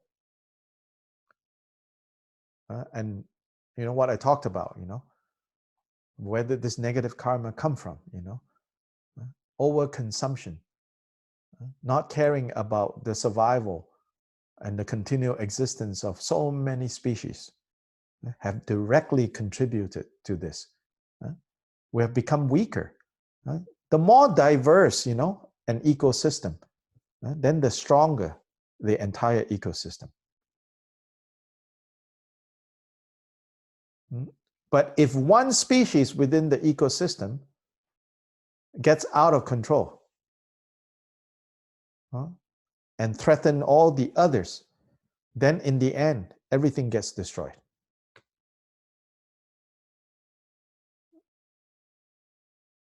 And so if we don't change, you know, this is how it will end. We'll destroy everything. So we have to do this Parnashavari practice with this understanding.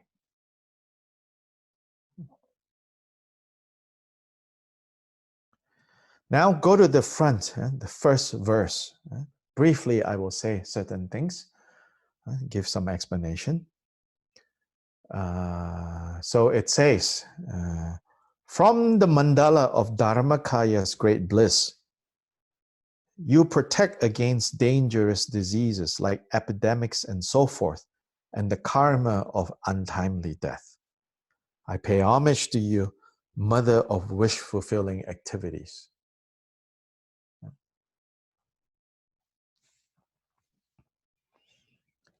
So the mandala of Dharmakaya's great bliss. So it says, you know, at the beginning, it tells us, we say this is praising Parnashavari. We say this is like maybe a prayer to Parnashavari. Actually, Parnashavari herself don't need anyone to praise her. If she is still, sitting around waiting for people to praise her, then she is not Buddha. But in fact, she is Buddha. This is special in Vajrayana, okay? If you're not familiar with Vajrayana, then you look at the picture, you say, Buddha look like this, especially those who don't accept Vajrayana, they will say, oh, you people are crazy.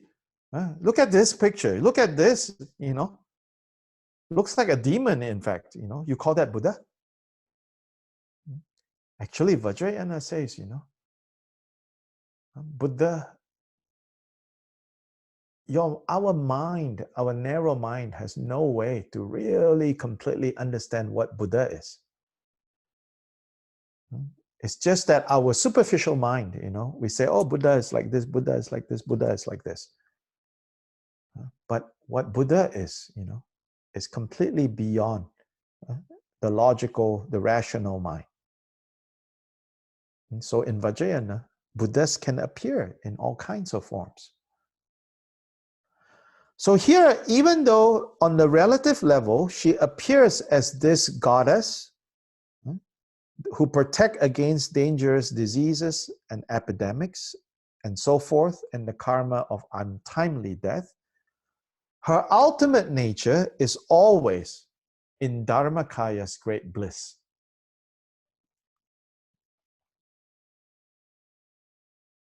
Dharmakaya is the emptiness aspect. Great bliss is the form aspect. So Heart Sutra says, form is emptiness, emptiness is form. When we are not enlightened, form is still emptiness and emptiness is still form. When you are enlightened, form is still emptiness and emptiness is still form. The difference is, when you're not enlightened, you don't understand that. When you are enlightened, you understand that. And when you understand that in a way that makes you now a Buddha, then you have the power to manifest whatever form that you need to manifest to benefit others. And in this way, Tara, being the mother of all Buddhas, manifested herself as Parnashavari, as this tribal goddess, this goddess of the jungle people. Tara manifests in this form. So here it shows, like one side of her is always in the Dharmakaya state, in the perfect state that is without beginning, without end, no limits, in fact, nameless, formless, but without leaving this Dharmakaya state. Without falling away from this Dharmakaya state, she manifests in this form, in this particular form, and with this particular quality, which is protecting against dangerous diseases like epidemics and so forth, and the karma of untimely death. Next, you golden-colored wilderness dweller. You golden-colored wilderness dweller on a lotus base. So she's on top of a lotus. Your main face is golden, right is blue, and left white. So this is a very uncommon form of Parnashavari. The most common form of Parnashavari is also golden yellow, main face and body. Then right face is white, left face is red. A second form of Parnashavari, not as common as the first form, as Jasper mentioned, is the main body and face is green. Then right side blue, left side white. The reason why this other form has her main body green and main face green is because Parnashavari belongs to the karma family of Amoga Siddhi. And the color of the karma family is green. So that's why there's also a form of Parnashavari where her main face and the main body is green. In this document that I sent you, I talk about this, but more briefly. So you don't need to write down. You can just look at the end, the symbolism. But I want to go through here quickly. Main face golden and main body golden. Why golden? Golden is related to the color of the earth element. And the earth element here symbolizes life. The earth gives rise to life, plants shoot out of the earth. And the earth contains a lot of treasures, a lot of nutrients, all come from the earth. So the fact that here her main color is golden yellow, even though she's from the karma family, is, I think, in part to emphasize her beneficial qualities that gives life, that is about growth, that is about like life and growth, and giving rise to a lot of positive, desirable things. So that's why her face is golden. Right face is blue. And if you look at this picture, that right blue face is looking upwards. Her head is tilted a little like this.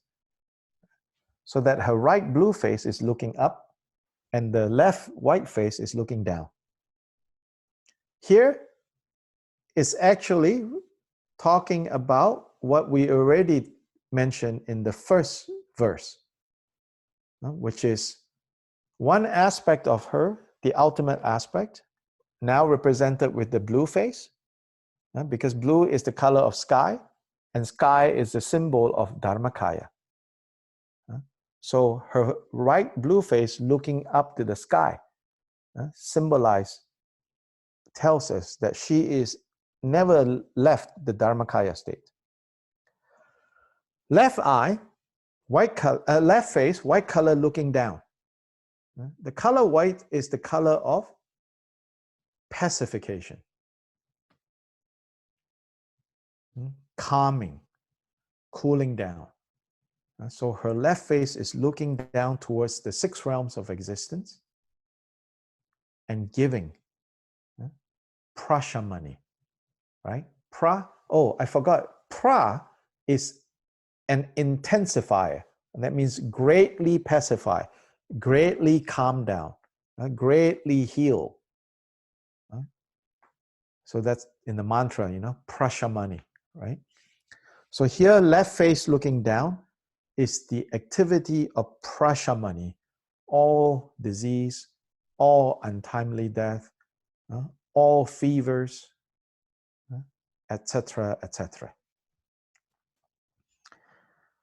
Your hair is bound up in a top knot, and you are full of splendor. I pay homage to the exalted body of the goddess granting accomplishments. Yeah. So her hair is tied up in the top knot. Here you can also visualize, if you want, the Buddha Amoga Siddhi sitting on the top knot. Buddha Amoga Siddhi is green in color. Green in color. He is seated, like Buddha Shakyamuni, in meditation posture. And his hand is, I believe, held like this. Left hand like this. This means don't fear. Don't be afraid. And right hand, he's holding a begging bowl. Left hand, he is holding fearlessness, abhaya mudra. So right now, he's saying to us, don't fear. So this praise doesn't explicitly say, doesn't explicitly tell us this, but we know from other texts, such as the longer 15-page sadhana, it tells us it's Amoga Siddhi that sits on the top knot. Yeah. You, Bhagavati, are the embodiment of wisdom and compassion. You are in the midst of masses of fire, burning like the end of an eon. So great fires are burning. So this is the wisdom fire. With your 3 faces and 6 arms, you look terrifyingly wrathful. I pay homage to you, whose one leg is stretched and the other bent. So she has 3 faces and 6 arms, and she looks terrifyingly wrathful. So if you look at this verse, it talks about, she's in the middle of a great fire, like the great fire that destroys the universe at the end of the universe. 3 faces, 6 arms, look very wrathful. And then one leg stretched, the other bent, All of this is telling us that she is very active. She's very active. she will show the signs of her blessings very quickly.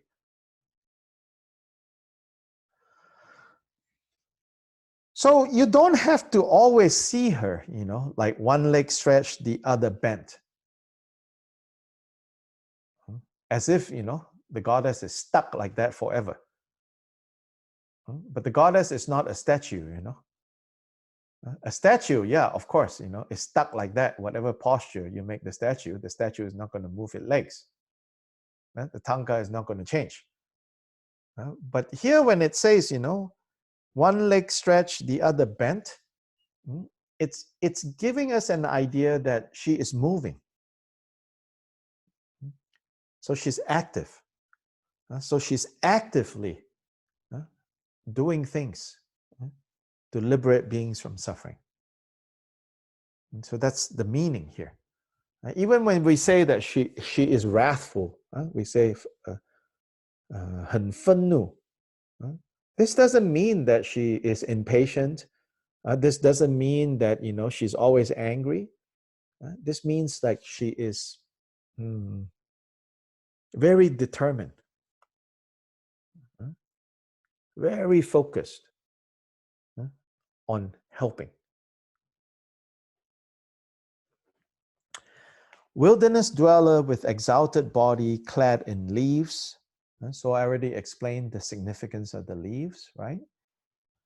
Brandishing bow and arrow.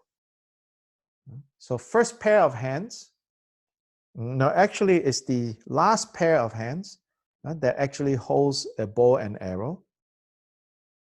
Then battle axe and a bundle of leaves is the second set of hands, the middle set. And then the top set, showing the threatening mudra and holding a vajra. So threatening mudra here, it only says threatening mudra. But we know from another sadhana, actually she is holding a rope. And this rope is used to lasso, to catch. Like when you're trying to catch a horse, you have a lasso, right? And you twirl, and then you catch the head, right? Then you pull back. So this is what she's actually holding in her left hand. A lasso with a threatening. Threatening mudra is like this, pointing like this. So she's doing this. So in other words, her first pair of hands, vajra and lasso, rope with threatening mudra. Second pair of hands, she's holding the leaves here and an axe here. Third pair of hands is bow and arrow. The meaning of these, I wrote here, I wrote an essay, short essay at the end. If you look at page 7, page 7, there I explain about the color first, and then at the bottom paragraph of page 7, I will read quickly.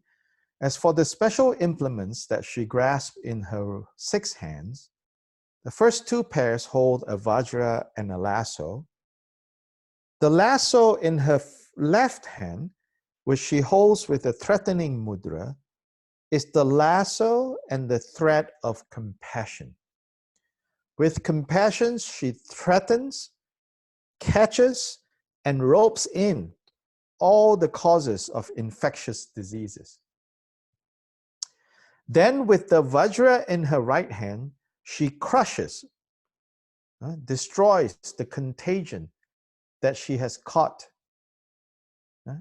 and crushes it into dust, thus neutralizing their harmful effects. Why is this vajra so powerful? Or how? Because its essence is the wisdom of emptiness.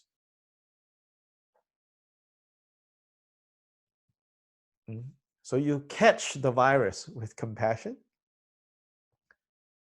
and you crush the virus with wisdom. That's why the mantra, remember, at the end, Hong, the five Buddha wisdoms, you send the virus, the cause of the suffering.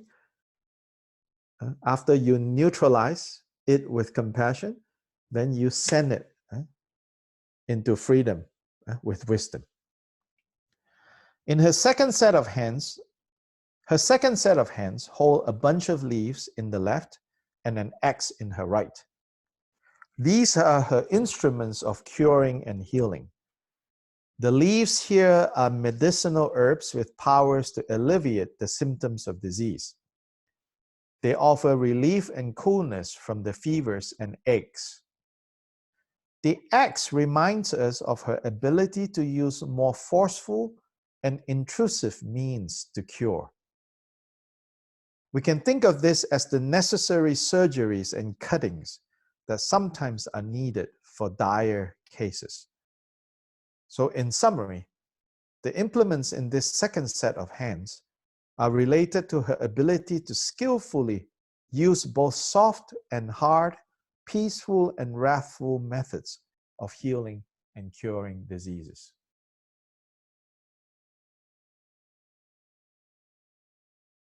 Yeah. Finally, in her third set of hands, she holds a bow and arrow. The bow held in the left hand is the bow of compassion that is necessary for shooting the arrow across great distances to hit the target. The arrow is the arrow of wisdom that is straight and sharp. Who, actually typo here, who or what are the targets of this arrow? Outer infections of disease, inner infections of negative karma, and secret infections of confused minds. So this is what the arrow is shooting. Outer infections that are the disease that we are seeing, inner infection, negative karma, secret infection, confused mind. Furthermore, we can see the implements in the second set of hands as the equivalent of antiviral interventions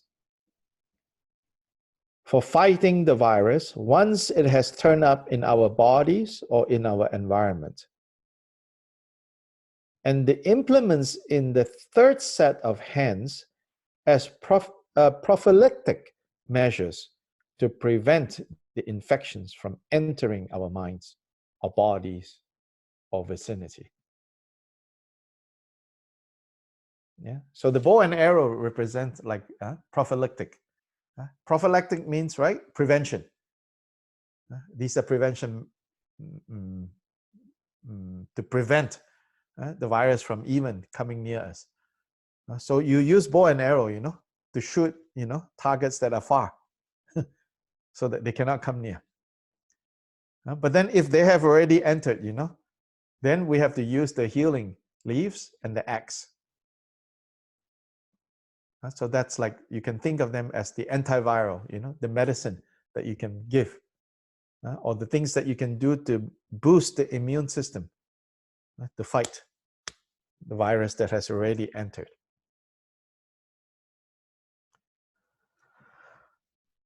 So that's briefly the meaning of the six hands and what they hold in the six hands.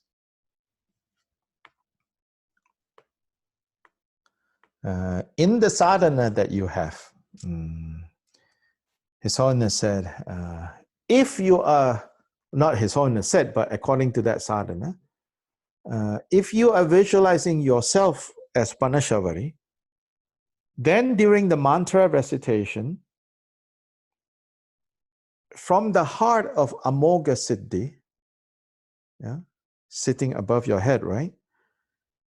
On the top knot is Amoga Siddhi, with the mudra of Abhaya, do not fear.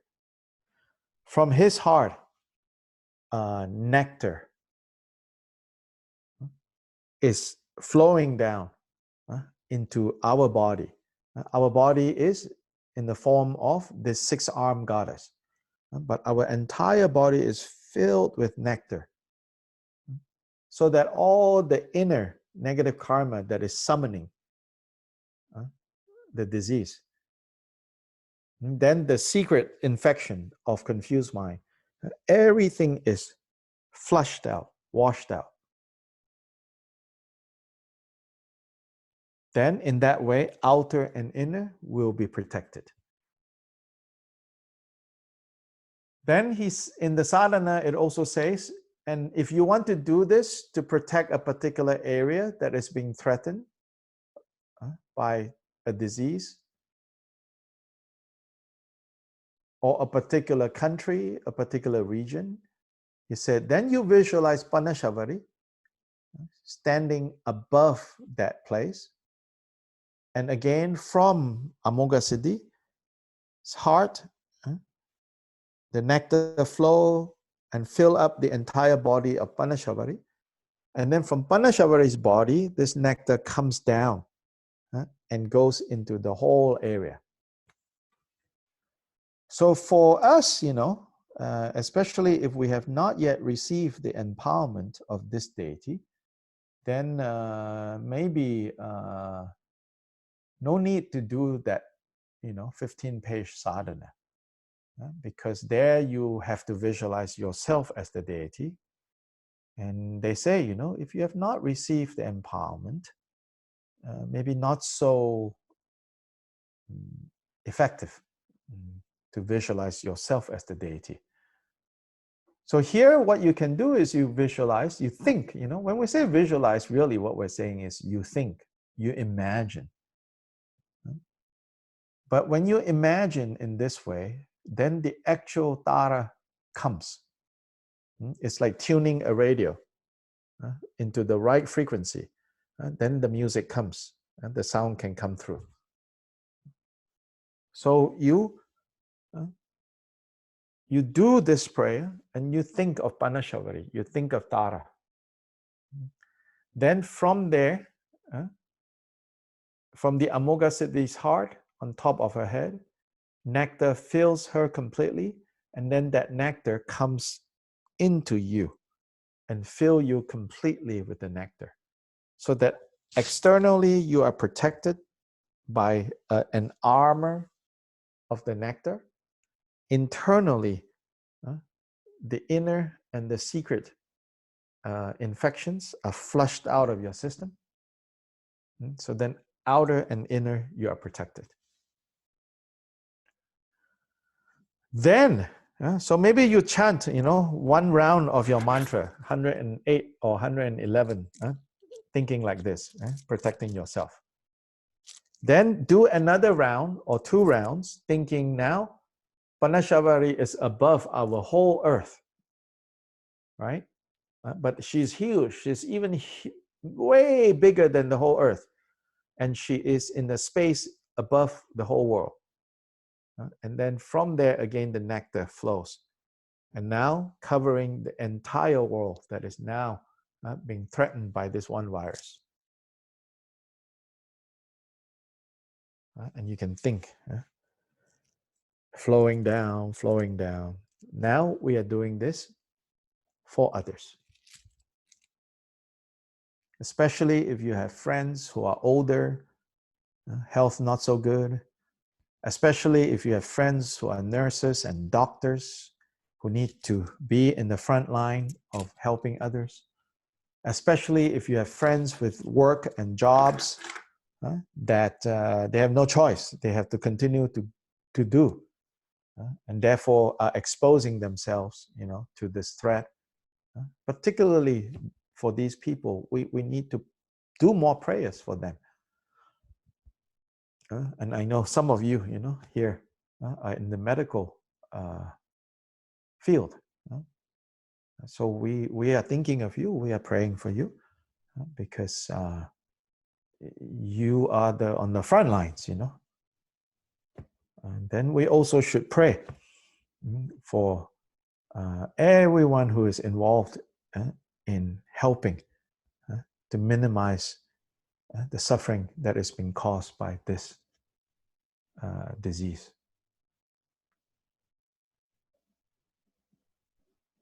Yeah?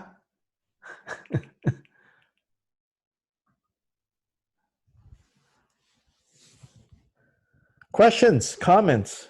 Getting late.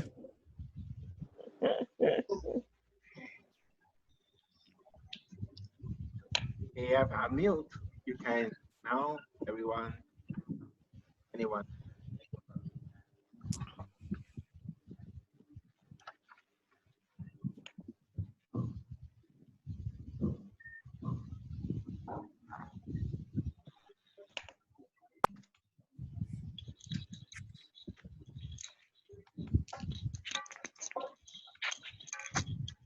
Macam mana?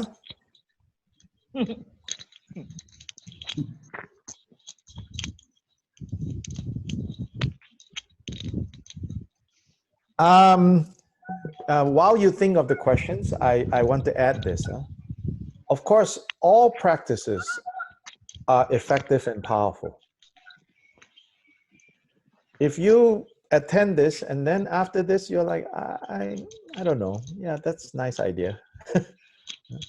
No need to force yourself, to change your practice to this. But to the degree that you maybe feel like, oh, this is good, this is good, I can add to the efforts.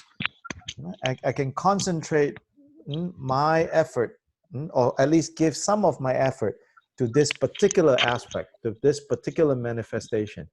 And especially if you have devotion to His Holiness and you feel confident, that He has a reason for recommending this, then go ahead and do this practice. But at the same time, don't feel like, oh, I feel bad, I don't feel anything for this practice, and then create a lot of doubt. No need to do that. Whatever Tara, Avalokiteshvara, or Manjushri, or Medicine Buddha that you are already doing and you feel good doing that, yeah, continue doing that. All deities have the quality of all other deities.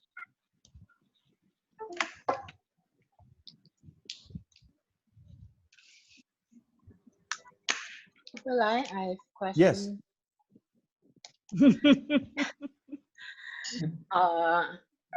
Okay. Thank you very much for the teaching, and I benefit a lot. And I have two questions. First is there's another more common mantra of Parnashavari. So can you also explain a little bit on the mantra? Actually, it's in the essay that I wrote. I know you didn't get a chance to read it yet, but it's there. But briefly, and you can look at the details, later. It's in the essay at the end of this document.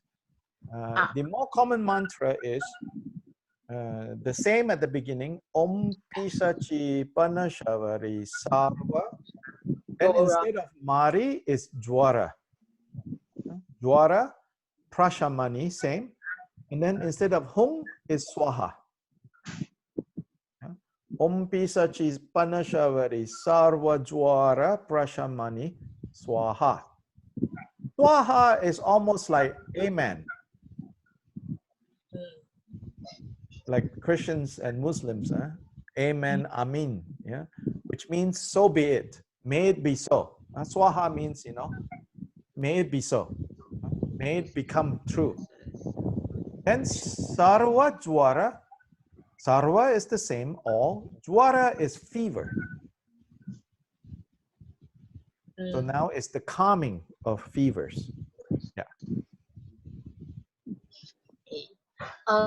Now, my second question is regarding the Dhammacaya's release.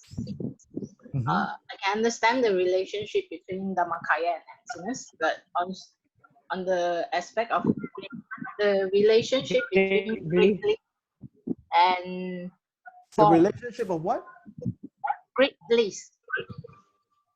The great bliss is the great bliss of nirvana, you know. When nirvana is achieved, right? It's great bliss. Yes, but just now when you explain, you relate it with form, the aspect of form.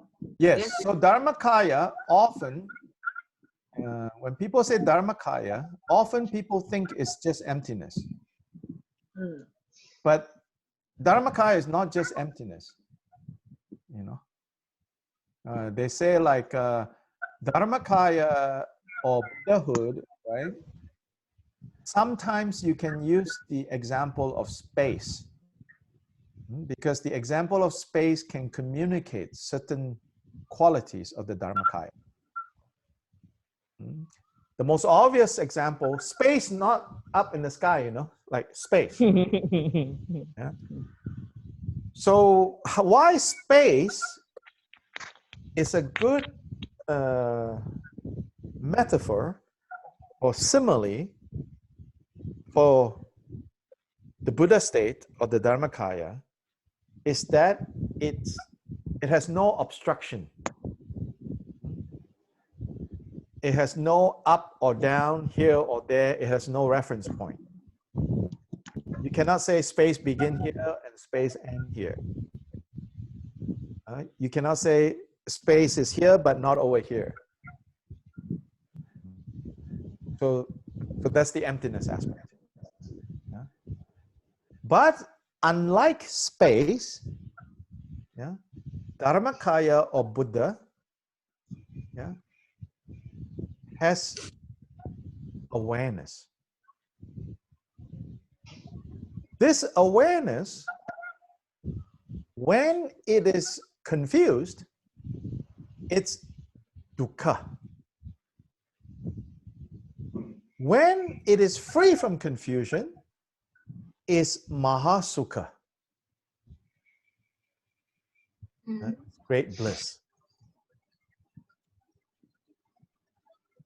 The difference between bliss and great bliss in this case, yeah, just in this case, yeah, sometimes they just use bliss.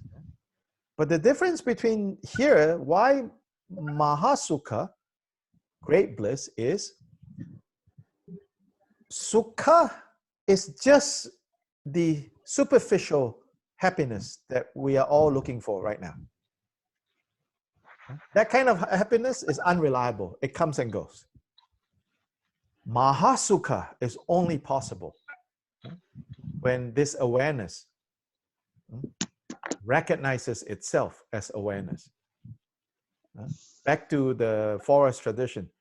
When the mind knows that, you know, itself, when the mind sees itself, that's the end of dukkha. Then it's mahasukha. Yeah. So the mind, awareness, is what's capable of experiencing form, appearances, and in Heart Sutra, it's not limited to form, right? It's actually saying all the five skandhas, all the five skandhas, you know. We often forget, you know, we think, oh, just form is emptiness. No, form, right? Sensation, perception, mental formation, consciousness. They're all empty. And emptiness is also these five. Thank you.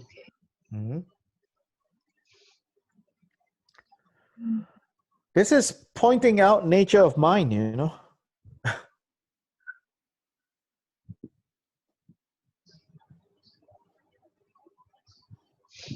Whether have effect or not, that's a different matter.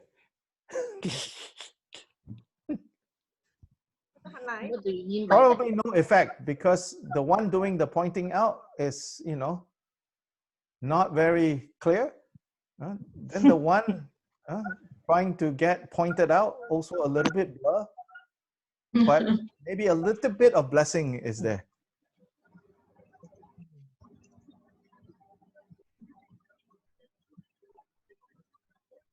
Yes.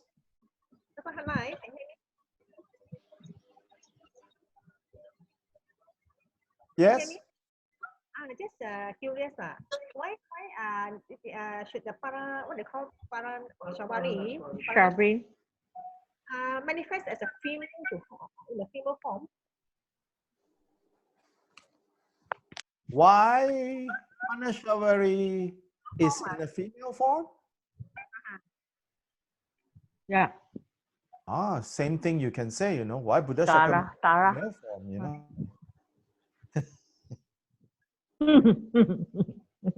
I mean, you know, well, because, you know.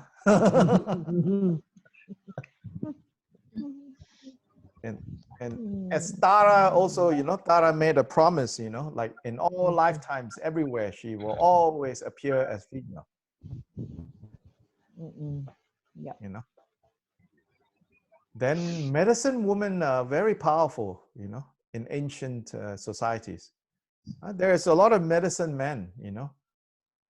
But in some traditions, they say, although medicine men are more known, the really powerful healers are medicine women. This is related to ancient understanding, I think.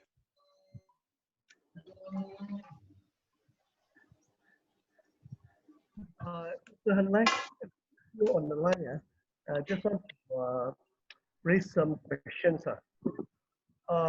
This particular Parnashavari that comes at the right time when world experience the pandemic. Can you do collectively this Parnashavari mantras together with let's say you're doing taras, no? Instead of do separate, so we can collectively, since Tara and the Parnashavari is actually one, but different manifestation. That's all over. So can you do them together? Is that the question? Because the connection is not very good. Yeah, well, let's say you're doing the Tara practice. You're doing the Tara sadhanas. Okay, you have mantras, and then during the process, can you insert the mantras of this what do you call that No, actually, if you have a sadhana that you're doing, you should just do according to how the sadhana is laid out. Yeah. Then when you finish that sadhana, then you can do the praise to Parnashavari. Oh. Better that way. Yes, yes. So if you can do it collectively, you can cut short, instead of doing 2 sadhanas, and maybe you have even more sadhanas to do. Now a lot of time, you know. Yeah. Now a lot of time, you know. Okay, so, if you cut short, no need, just do Tara, then no need to do so many things, you know. If you really don't have time, you know, then just do one, you know. It's like these are not, you cannot cheat, you know, the goddess. Yeah.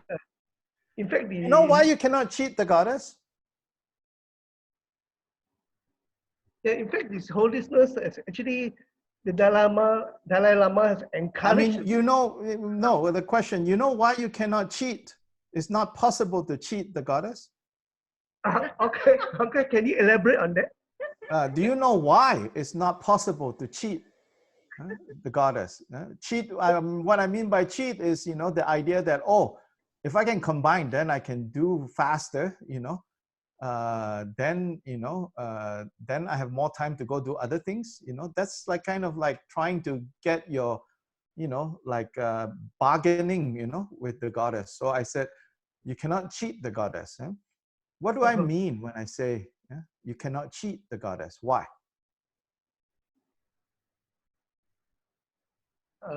Meaning that it's not encourageable to do a shortcut. But why can you not, why is it impossible to cheat the goddess? Because the goddess is all-knowing. You know. Well, you could say that, sure, you know, but there is an even more shocking reason why you cannot cheat the goddess. Yeah, I don't know. Maybe you can explain. Because you cannot cheat yourself. You can lie to the whole world, you know. It's not possible to lie to yourself. You might temporarily believe in your own lies, but ultimately, you know. So the ultimate nature of the goddess and your ultimate nature is no different. So in the end, it will not work. Yeah? Okay. Regarding the Dalai Lama, of course, I don't know why the Dalai Lama said do this practice. In fact, many great lamas, you know, one say do this, one say do that, one say do this, one say do that, you know. And Gajen Rinpoche is, in a way, most kind of like give some perspective. He says, in the end, doesn't matter which deity you do. The one that you have confidence in, you do that one. You do that one. Yeah. Yeah. Yeah. Huh? Now, that's why I said, if after this you feel, oh yeah, it's okay, don't feel guilty, nothing, no reason, you know, you're like, oh, okay, well, that was good information, but I don't feel a connection to Parnashavari, then it's fine. But I'm saying, if you have some connection and you feel inspired, you know, understanding what I said about His Holiness, why His Holiness asked, you know, like my own, during when this whole thing was unfolding, you know, this disease becoming more and more serious. I was in quite constant communication with His Holiness because a lot of his schedule, I'm involved in it, you know. So every time he cancels something, I'm like, no, don't cancel. No, don't cancel, you know. In fact, I was with him for a week in California, you know, when things were getting more and more heated up, you know, and he said, oh, I think, I mean, he even talked about like, you know, like not being able to sleep, you know, again, very out of character to hear him say things like this. But then, you know, and also like, you know, I don't know how much you all know about His Holiness, but he is really not like a lot of very traditional lamas where at the drop of a pin, you know, he will say, oh, pray to this, pray to that, pray to this, pray to that. He doesn't do that, you know. There have been times where I have to be in the same room helping to like translate interviews in Malaysia, you know. And I've told this story before, you know, I think to some people, I don't know if you heard this, you know, on more than one occasion, I'm in the same room and people come in, you know, whether they speak Hokkien or even if they speak Mandarin, sometimes His Holiness don't understand their Mandarin or they don't understand His Holiness's Mandarin. But His Holiness's typical answer to people's problems tends to be very scientific. I remember so clearly, you know, a couple of cases where, you know, there was this woman that came in and you could tell, you know, she has a lot of worries, a lot of stress. And so, and, you know, a lot of the Malaysians, Asians, when they come, you know, they have no idea who this person is.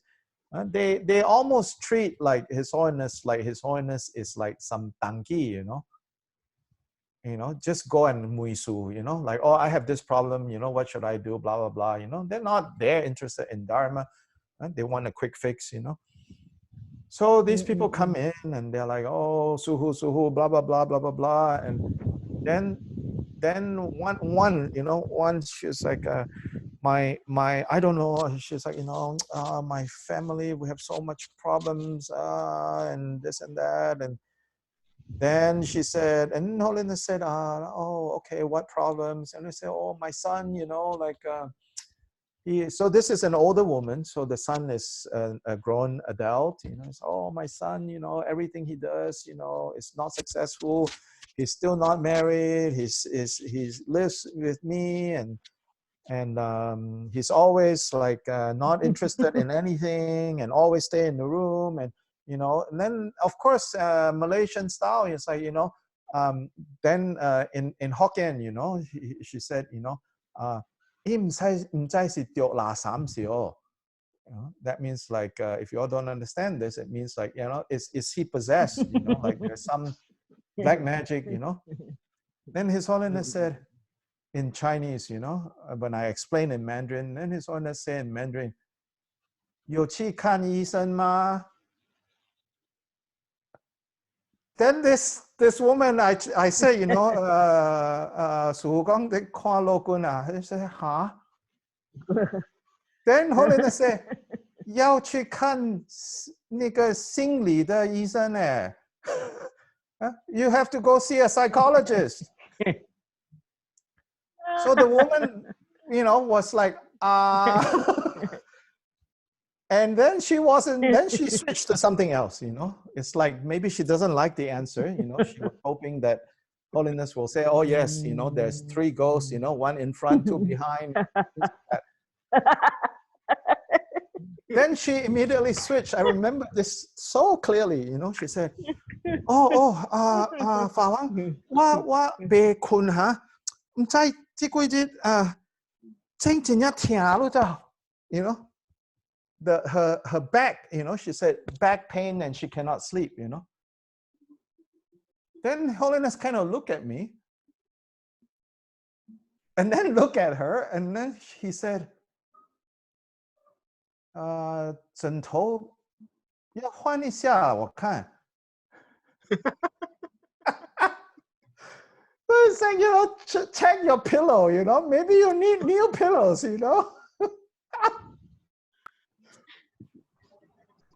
Mostly, really, His Holiness, a lot of people come with all kinds of problems. He's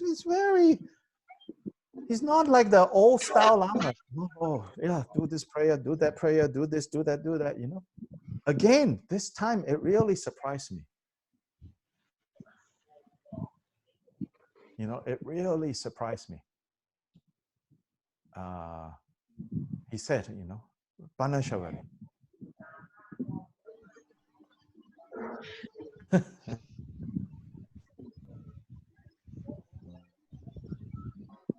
Yeah, other times, smaller things, but also big, in a sense, like kind of big. Like one time, we were in this area in Utah, in one small town. It's terrible. This is also part of the abuse of the environment. That town, when we got there, we were told that the Native Americans living there, many of them have cancer. And that's because nearby the town was a uranium mine. And so outside company were mining there and processing uranium and has poisoned the water in the area. And now they have left. And the town is left with this problem. Very poor, especially the Native Americans. And so when we got to that town, the local Native American community hosted a breakfast for His Holiness. But their official religion is Mormon. Mormon. And in fact, they had the breakfast at the Mormon church. In the parking lot, they put up a tent and hosted us.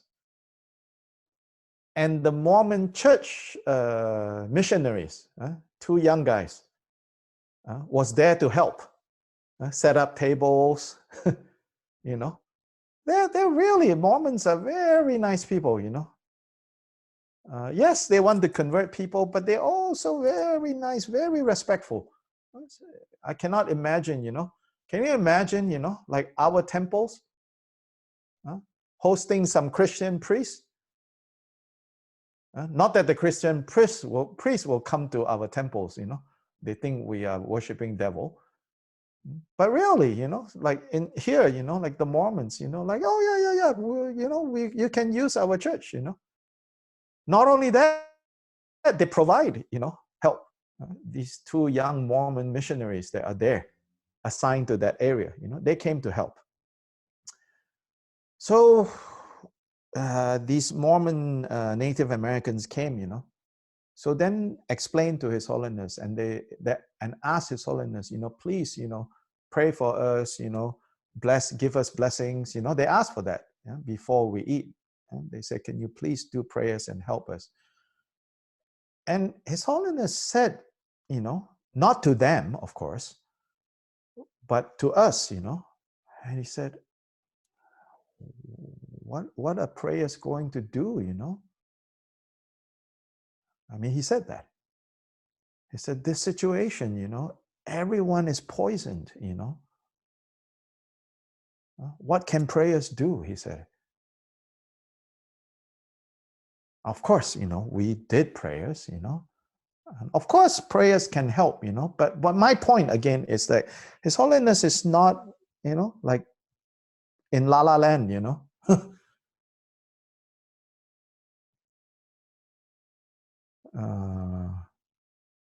Yeah, there, that Mormon church event, very interesting.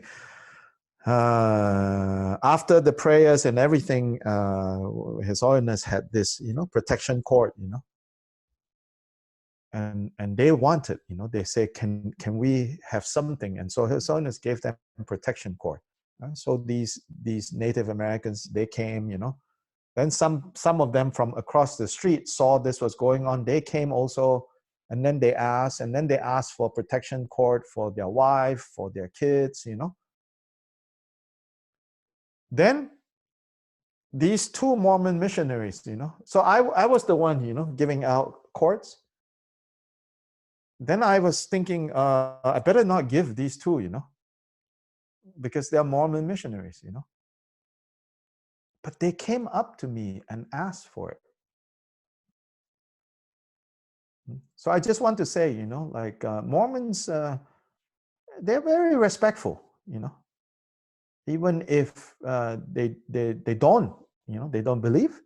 But I think the reason why these two Mormon missionaries, I don't think they are asking it because they think this will protect them, But I think out of respect. So we should also learn, that kind of respect for other people's religion. Just because we do something doesn't mean, we betray Buddhism or anything like that, We show respect to others. We are sensitive to other people's feelings. That is most important, That is the most important. Anyway, side point.